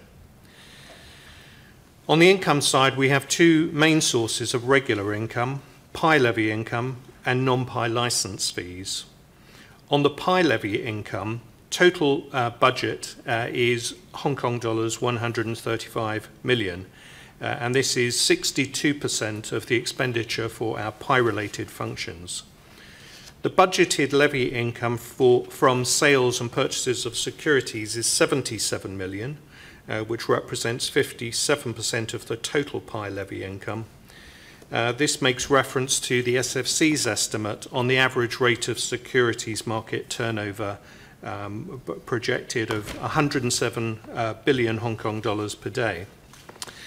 The budgeted levy income from PIs and PI auditors are respectively 33 million and 25 million Hong Kong dollars, and these are respectively 24% and 19% of the total PI levy income. Moving to the non-PI license functions, the budgeted non-PI license fees are 9.1 million for 2023-24. This is 8% of the expenditure for non-PI related functions. Non-PI license fees have been waived for the year from 1 October 2022 to 30 September 2023. And the budgeted amount therefore only represents 1/4 of the estimated annual renewal fees. The AFRC received a seed capital or grant of 400 million Hong Kong dollars from the government in August 2019. The balance of that grant at the 31st of March 2022 was 212 million Hong Kong dollars. As identified in the budget papers submitted to the panel last year, given the shortage of income for our non-PI related functions in the initial period, we need to continue to use part of the grant to fund our non-PI related functions.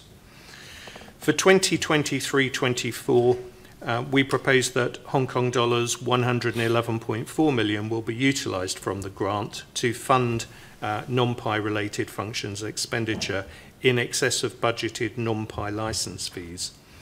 The grant will be fully depleted by the end of March 2024. The AFRC has been prudent in our expenditure. However, due to fluctuation in the securities market turnover, 2, the lower than expected PI levy income from PI auditors, and 3, the depletion of the grant by the end of March 2024, the AFRC estimates an operating deficit of 77 million for 2023-24. In future, we will explore new income sources with the government, and that is all I would like to say at this stage, but we are very happy to answer any questions. Thank you very much. Thank you. I think that we have this recurrent theme today, that is, we're unable to recruit sufficient hands for the different authorities. Of course, the respective authorities all face different issues as well. So Sam, Deputy Secretary, please bring this bill back to the government, because if we have a labour shortage, it affects our pace of recovery. We have waiting in line Mr. Ronick Chan, Mr. Chen Pui Lang, Mr. Robert Lee, Mr. Edmund Wong, and Mr. Louis Leung. 4 minutes for each member. Mr. Ronick Chan. Thank you, Chair. In the past few years, I've been keeping a close eye on the AFRC's budget. I would say that they are stringent in preparing the budget and controlling the expenditure. My first question is about manpower. According to Chairman Dr. Kelvin Wong, 78% of the establishment are professionals. So in terms of pay rise, I have had regard to the consultancy reports given to the 2 other authorities, and the proposed pay hike is 3.7%. And the AFRC followed suit. For the IA is 3.8%. For the MPFA is 3.7 to 4.8%. So with a high turnover rate in the past 2 years, would you be confident in retaining the 78% professional if you just stick to the 3.7% proposed pay hike? And on capital expenditure, last year there was a drastic drop in the cost on development of IT systems. This year there is an increase. Is it because there is no pressing need to develop this IP system, so that you have postponed the plan to only this year? And you talked about additional injection from the government, and this year you will be briefing this panel in due course about funding injection and long-term funding mechanism. Of course, you have yet to work out the nitty-gritty, but does it mean that funding support is needed, or would you consider new streams of income? I want to add to Mr. Chan's point. Is it sufficient to offer a 3% pay hike? Well, if you tell me even with a 60% pay hike you still can't recruit sufficient manpower, then that is a big problem. So answer 2 questions, please. Yes, thank you, Mr. Chan and Chairman, for the questions. Let me take the first question, and then I will invite our CEO to take the second question. About the pay hike, frankly, I am an employee, and 3% is far from sufficient. But 3.7% is an indicator.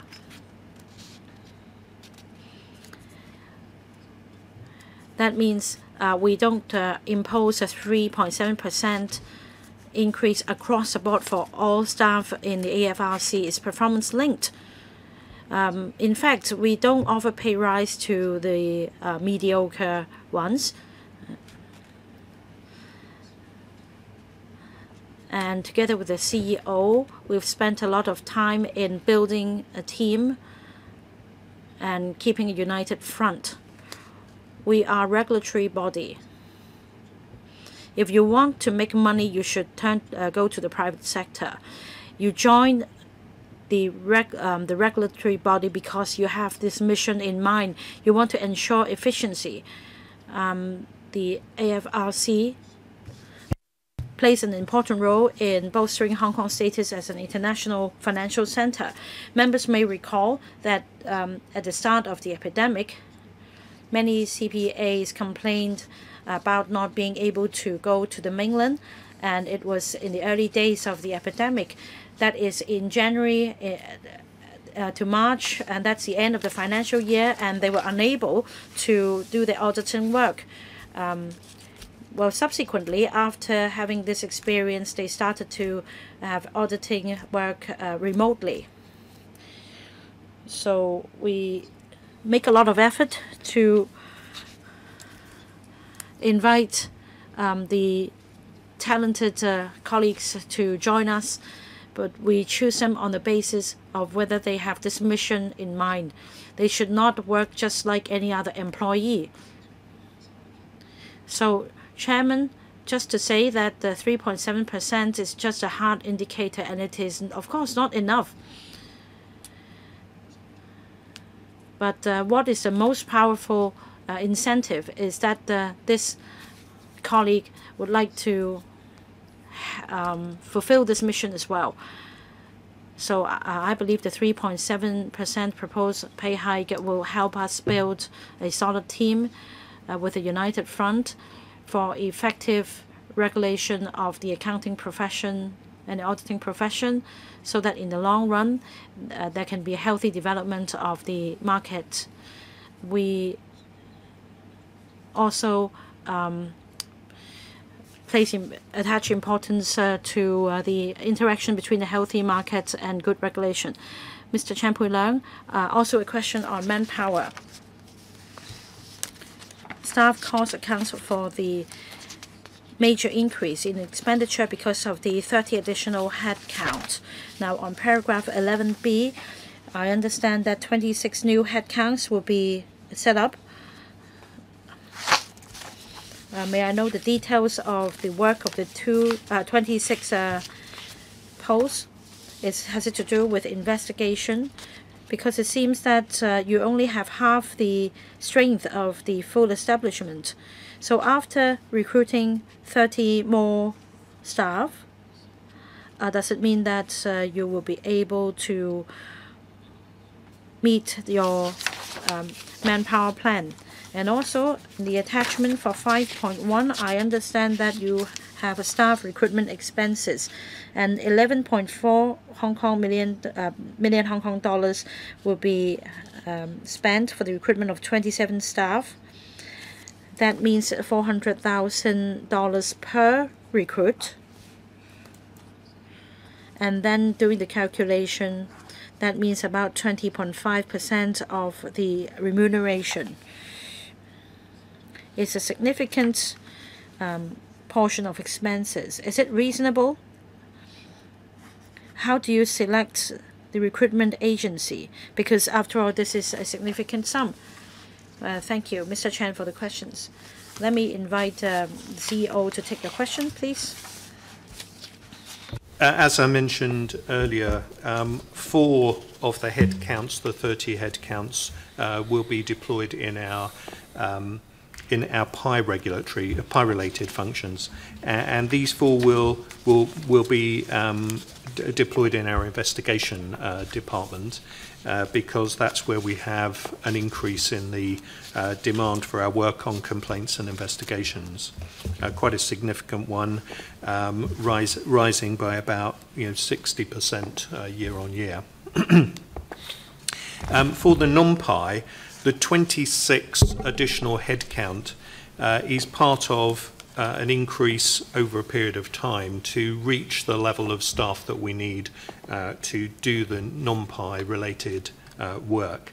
And as was mentioned in the budget papers for last year and this year, we are adopting a progressive approach to implementing those functions, prioritising certain things over others. These 26 people will be deployed across different functions.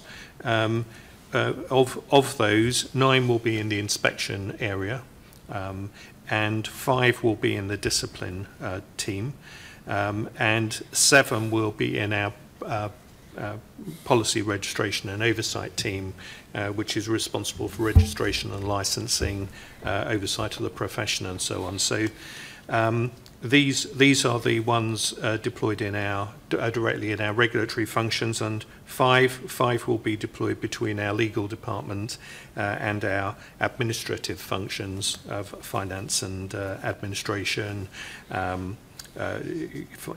also HR and so on. So that's where the staff will be deployed. But as I say, this is part of developing the total headcount to deal with our non-PI functions, and we expect to see some continuing increase as we complete that progressive increase. In response, may I continue? Please continue. Thank you. In response to the question about recruitment by agencies, we also have to take into account the high turnover level, and we expect that we will have to recruit not just the new headcounts, but also some proportion of our current staff. So those amounts cover both. In terms of using recruitment agencies, to keep it brief, the market is very challenging at the moment.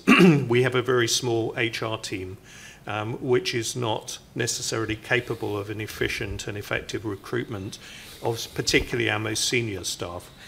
So I can certainly assure you that we will be very discriminating in using that budget. We will use it for more senior positions and those where we need more help. But it will be a portion of the total number of headcounts we need to recruit. Thank you. Would it be more, how should I put it? Since you spent so much money on recruitment, if you use the amount that you spend on recruitment on the increase of the needed personnel, that has an intention to leave or to keep them, would it be more, how should I put it, more workable, because those are experienced staff, I don't know, because I think it was a very good question by Legislator Chan that there is a very high amount of money that is spent on recruitment. So if I may respond to that, I think it's not that we're not trying to retain our staff. I direct my answer particularly to how we intend to use the recruitment budget. But I should say, we are also very focused on retention. And as the chairman pointed out, it's not just about money. Retention is about driving the organisation in a way that our staff want to stay with us. And since we are looking for people with passion to regulate as our primary role, there's a big emphasis on helping them to develop to be able to make more impact in that area. So we are spending money in other areas on this, including training and development budget. In addition, though, we need good people, and if we simply rely on retention efforts, we will not have enough staff, I believe, to fulfil our functions. So that recruitment still, I believe, has to happen, and to get the right people in that difficult market, we are going to need some help from recruitment agencies. Okay, thank you. 係，主席。係，就多謝議員嘅問題啦。其實呢個都係我哋好關心嘅。This is something that we are very much concerned about as well. Through headhunters, we are identifying appropriate candidates from with people with experience in auditing and criminal prosecution, etc. Since these positions are more senior,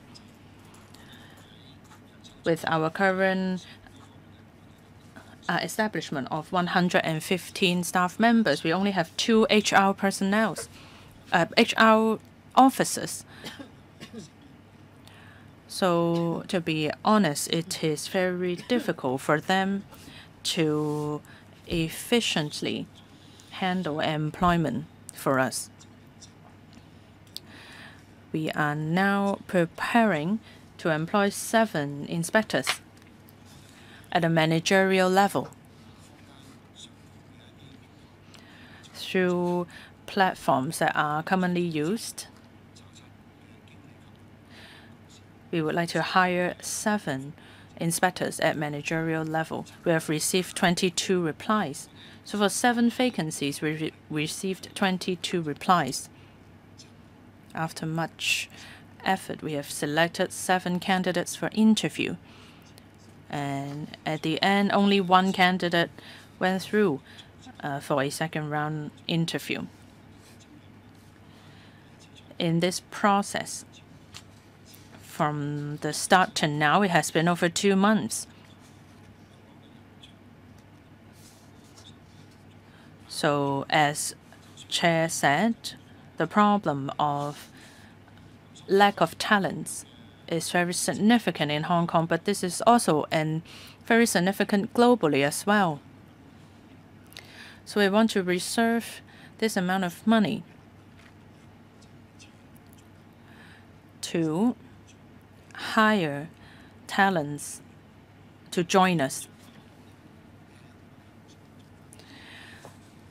This will not be a standing practice. We will not hire through headhunters every time.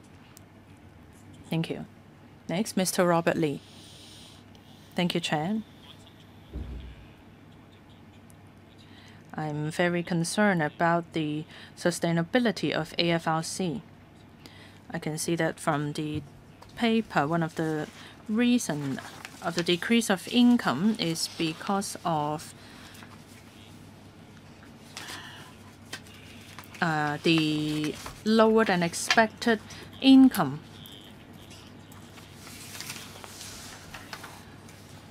from total remuneration. And from 2024 to 2025, there is a shortfall in cash flow as well. And just then we talk about a lack of staff. So in this regard, how are we going to balance the interests of different stakeholders? Of course, we know that the income streams involve many different areas. So if in the coming year, income is still low,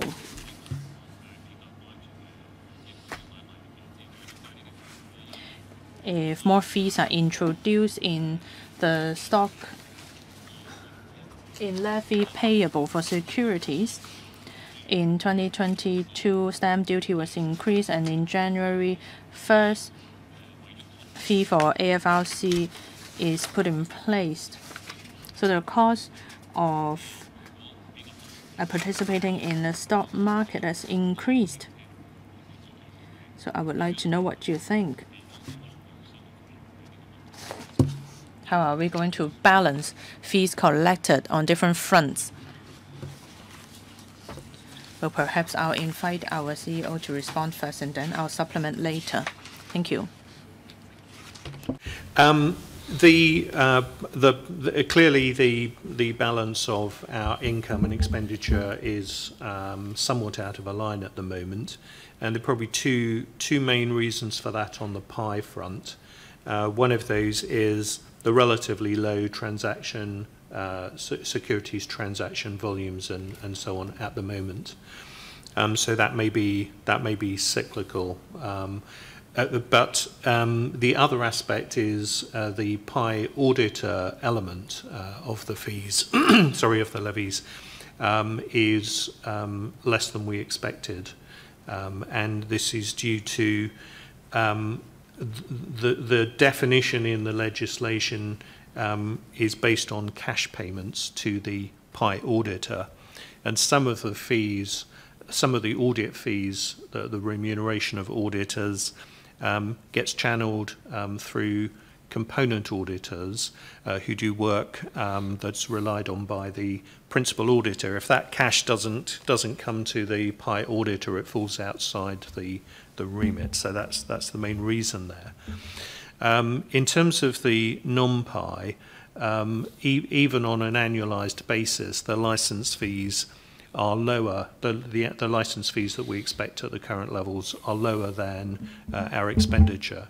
And so for these reasons, we will be having further discussions with the FSTB to look at how to bridge those gaps. 主席，你有補充？係啊，多謝。我想補充一下咧。Well, I would like to add that for the budget of the AFRC, we are on the conservative side. In 2023 to 24, after the reform of the accounting profession, since we took over some of the regulatory functions of the HKICPA, inevitably we have to hire more people. Our headcount will increase from 115 to 145.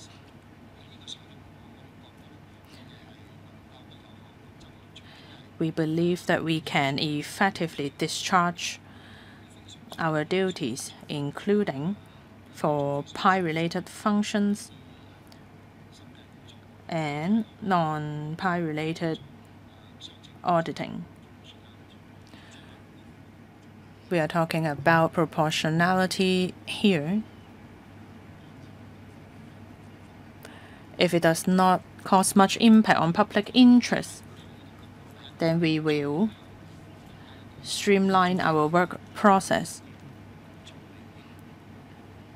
The focus point of our work is on the impact of public interest.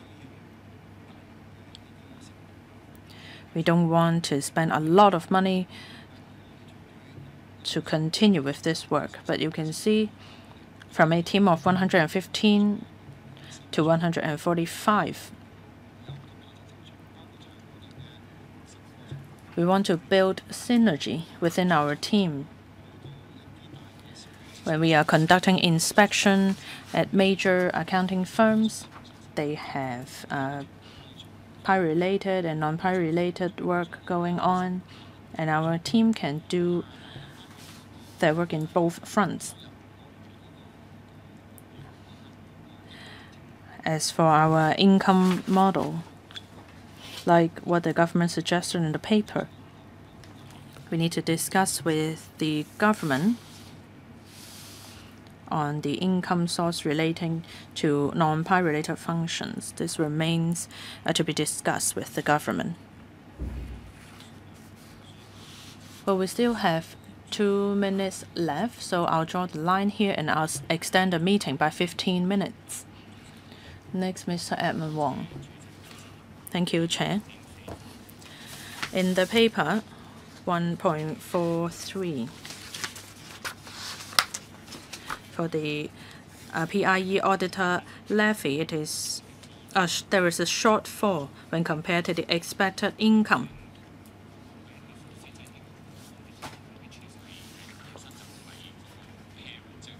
For the component auditor, it is a separate category. Very often for listed companies, there are subsidiary companies below them, and there may be misunderstanding there. This is quite common when we are conducting auditing for listed companies. There are 20 to 30% of the fees received were paid to component auditors. Why was this not anticipated in the budget? And I can see that you have addressed this issue in the paper.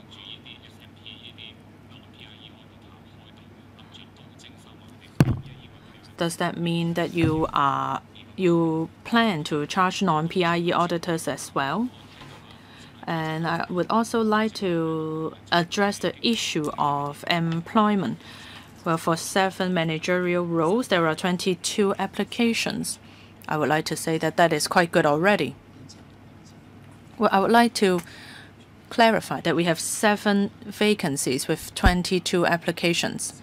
But that is quite good already. We have 20 vacancies in our company. And in the past few days, well, for every week, we have people quitting. I haven't received many applications either. One of the functions of the AFRC is supervision, but of course we want to develop our industry as well. This should be one of the major functions of the AFRC. I would like to know in the future. You said that many of the new manpower will be devoted to inspection or the regulatory functions. How about in terms of industry development? Will you devote any staff members in that regard? 關黃議員嘅問題。 To answer Mr. Wong's question, I think I should defer the first one to Mr. Gabrowski. Yes, CEO. Thank you very much. So in relation to the lower than expected amount from the PI auditors, this was anticipated relatively early in the process, but there is essentially a mismatch between what the principle that was being applied, which is that if you recall, roughly 50% of the levy was intended to come from transactional levies, and then 25% each from PI and non-PI. The principle in relation to auditors was based on the assumption that reported fees in financial statements, remuneration in statements, was a reasonable measure of how much auditors would pay.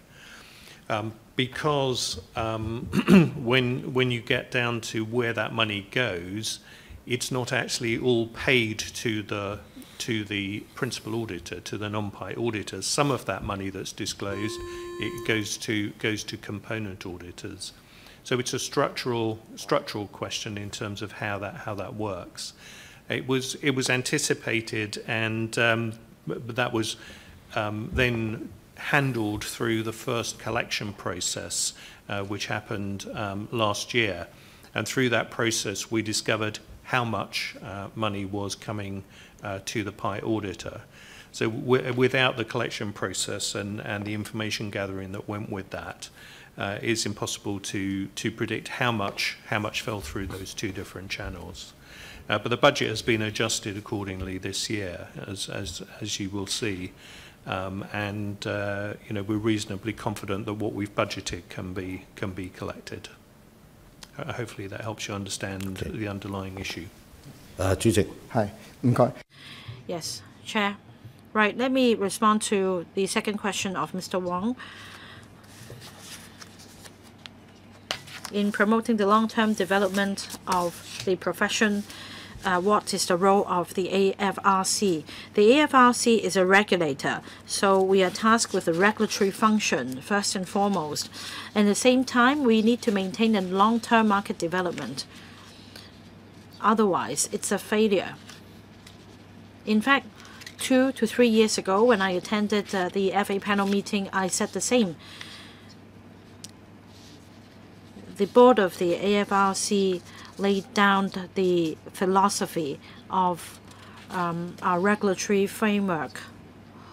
So about our work, last year, the government established an advisory committee with 12 members, with chair, the CEO, and 6 practitioners from the profession, and 6 other members from say, the investor side as well as the financial market. I don't think you need to give us the details. We know that already. Right. So about auditing fees and the quality, we published a number of reports for the purpose of driving the quality of PIE auditing. I think that the PIEs are all concerned about the quality of auditing as well, because it affects public confidence in them.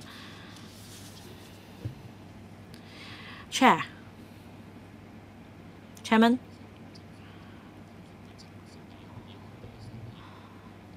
I just want the government to give us an assurance that at the moment the government has no intention to collect levies from SMPs. Because I see a long paragraph here, I am concerned whether they will be, targeting SMPs very soon. Thank you. And let me also take this opportunity to respond to Mr. Monique Chan's question on our work, because by the end of this year we will be consulting this panel again on the shortage of funds of the AFRC and the way forward. Now, there are different options we can consider. For example, whether another one-off injection should be provided to help the AFRC cope with short-term cash flow problems. Second,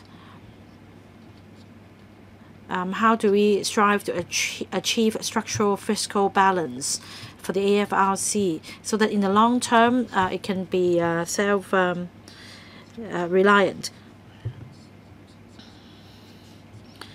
And the focus is on non-PIE function, because at this initial stage, the AFRC has yet to draw up a suitable financing option for this portion. At the moment, they only charge the application fees for the from CPAs, and the income is not sufficient to fund the operation of the non-PIE functions. Now, on non-PIE functions and the participation by non-PIE auditors, this is not within our scope at the moment. In fact, last year, there was again the same capital shortage issue because of the special market environment last year. But I think more time is needed to observe whether this is a recurring trend.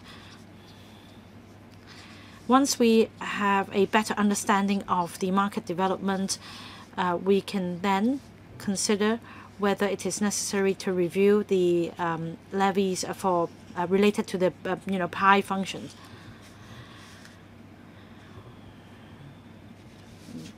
You collect levies from the sector, right? So will you be collecting similar levies on the financial industry and other industries? Chairman, when considering the collection of new levies, we adopt this principle. That is a user pay principle. For a regulator, the user pay principle works on two fronts. That is the professionals providing the service and the users of the services. As far as the profession is concerned, they are the service providers. And we've built in the levy mechanism in our design. So it's about whether we can charge new levies under the user pay principle. We need to study that carefully. Regardless of whether new levies will be charged, we also need to consider the implications on industries. Well, let me just remind you that we need to be competitive. If you transfer the cost on professionals and industries, will you be undermining our competitiveness? Whatever proposal you come up with, before you draw on any conclusion, please be careful. Last member to speak, Mr. Louis Long.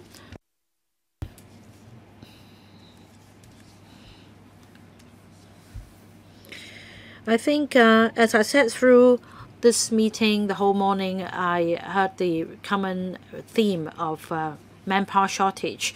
For the AFRC, you are facing an even more daunting challenge. You're going to increase 30 additional headcount from 115 to 145. That's an increase of 26%.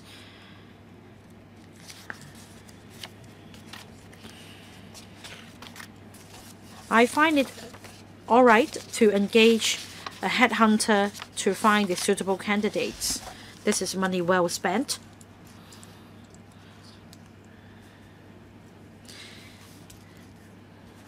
And then you explained about 22 candidates for 7 positions and only 1 candidate has been successfully recruited. Adopting this ratio and applying this ratio to the 30 additional headcount, do you have confidence that you'll be able to recruit candidates successfully within this year? Because after all, we have a shortage of talents in general. So perhaps you will be taking away Mr. Wong's talented colleagues. And this may not be a question only for the AFRC, but rather the government. Does the government have any specific plan to address the talent shortage issue? Yes, Deputy Secretary. Chairman. May I clarify whether Mr. Long was asking, putting the question to the government or otherwise? Chairman Wong perhaps can tell us how you tackle this challenge, and then the government can also explain to us, against this backdrop, how this challenge is to be tackled. I gave you this example. This is a real experience. And when we recruit a candidate, we consider first and foremost whether this candidate has a mission in mind. It doesn't mean that we're competing with Mr. Wong in the private sector because we may be scouting for different talents. For us, we need to be very careful in selecting our talents. We did not engage a headhunter in recruiting the 7 inspectors at the managerial grade. And this is also a reflection of the severe manpower shortage at the more junior levels. The merit of engaging a headhunter is that they have a good talent database, and according to our experience, they are efficient in fielding candidates that can be more suited to our positions. We're going to recruit 30 more colleagues in the coming year, and this is done through internal recruitment exercise and not through the agency. And I believe for 15 of them, we are confident that they will report duty in due course. They are of a more junior rank. We did not plan to use a headhunter. But the challenge is, since these are junior positions, I think we should be able to cope with the recruitment challenge. Any response from the government? To answer Mr. Long's question, talent or trough of talent is a highlight of this term of government, and that is why in the policy address and in the budget just delivered by the Financial Secretary, a lot of initiatives have been put forward on trawling for talent. Some of them have actually been implemented. We need to attract, say, overseas talents to join our pool, but as far as the AFRC is concerned, apart from shortage of manpower, we also have another issue, that is in terms of training for training the next generation to become accountants, something should be done. In recent years, not many graduates want to join the accounting profession. Many firms and professional bodies find it difficult to recruit new staff as well. So we should step up training for the younger generation to maintain the healthy development of the profession in the long term. This is something we'll work with the AFRC as well as the advisory committee as mentioned. As a matter of fact, we have had a few rounds of discussion on training in particular to help replenish the workforce. Thank you. Please wait. We're running out of time. So if members agree, let me extend the meeting by another 5 minutes. Thank you, and thank you for the response from the government. I would like to add that I'm concerned that Mr. Wong may have misunderstood what I said. Actually, I agree with spending money on headhunters because if we need their services, then of course we need to pay to engage them. As for the 15 vacancies that you have to identify on your own from the talent pool, it may be a challenge. Thank you. I think your message is clear. At the end of the day, we all want to recruit talents to serve Hong Kong. Do we have other questions? If there is none, then I would like to thank government representatives and the AFRC for coming. Next agenda item, any other business? If there is none, then meeting adjourned. Thank you.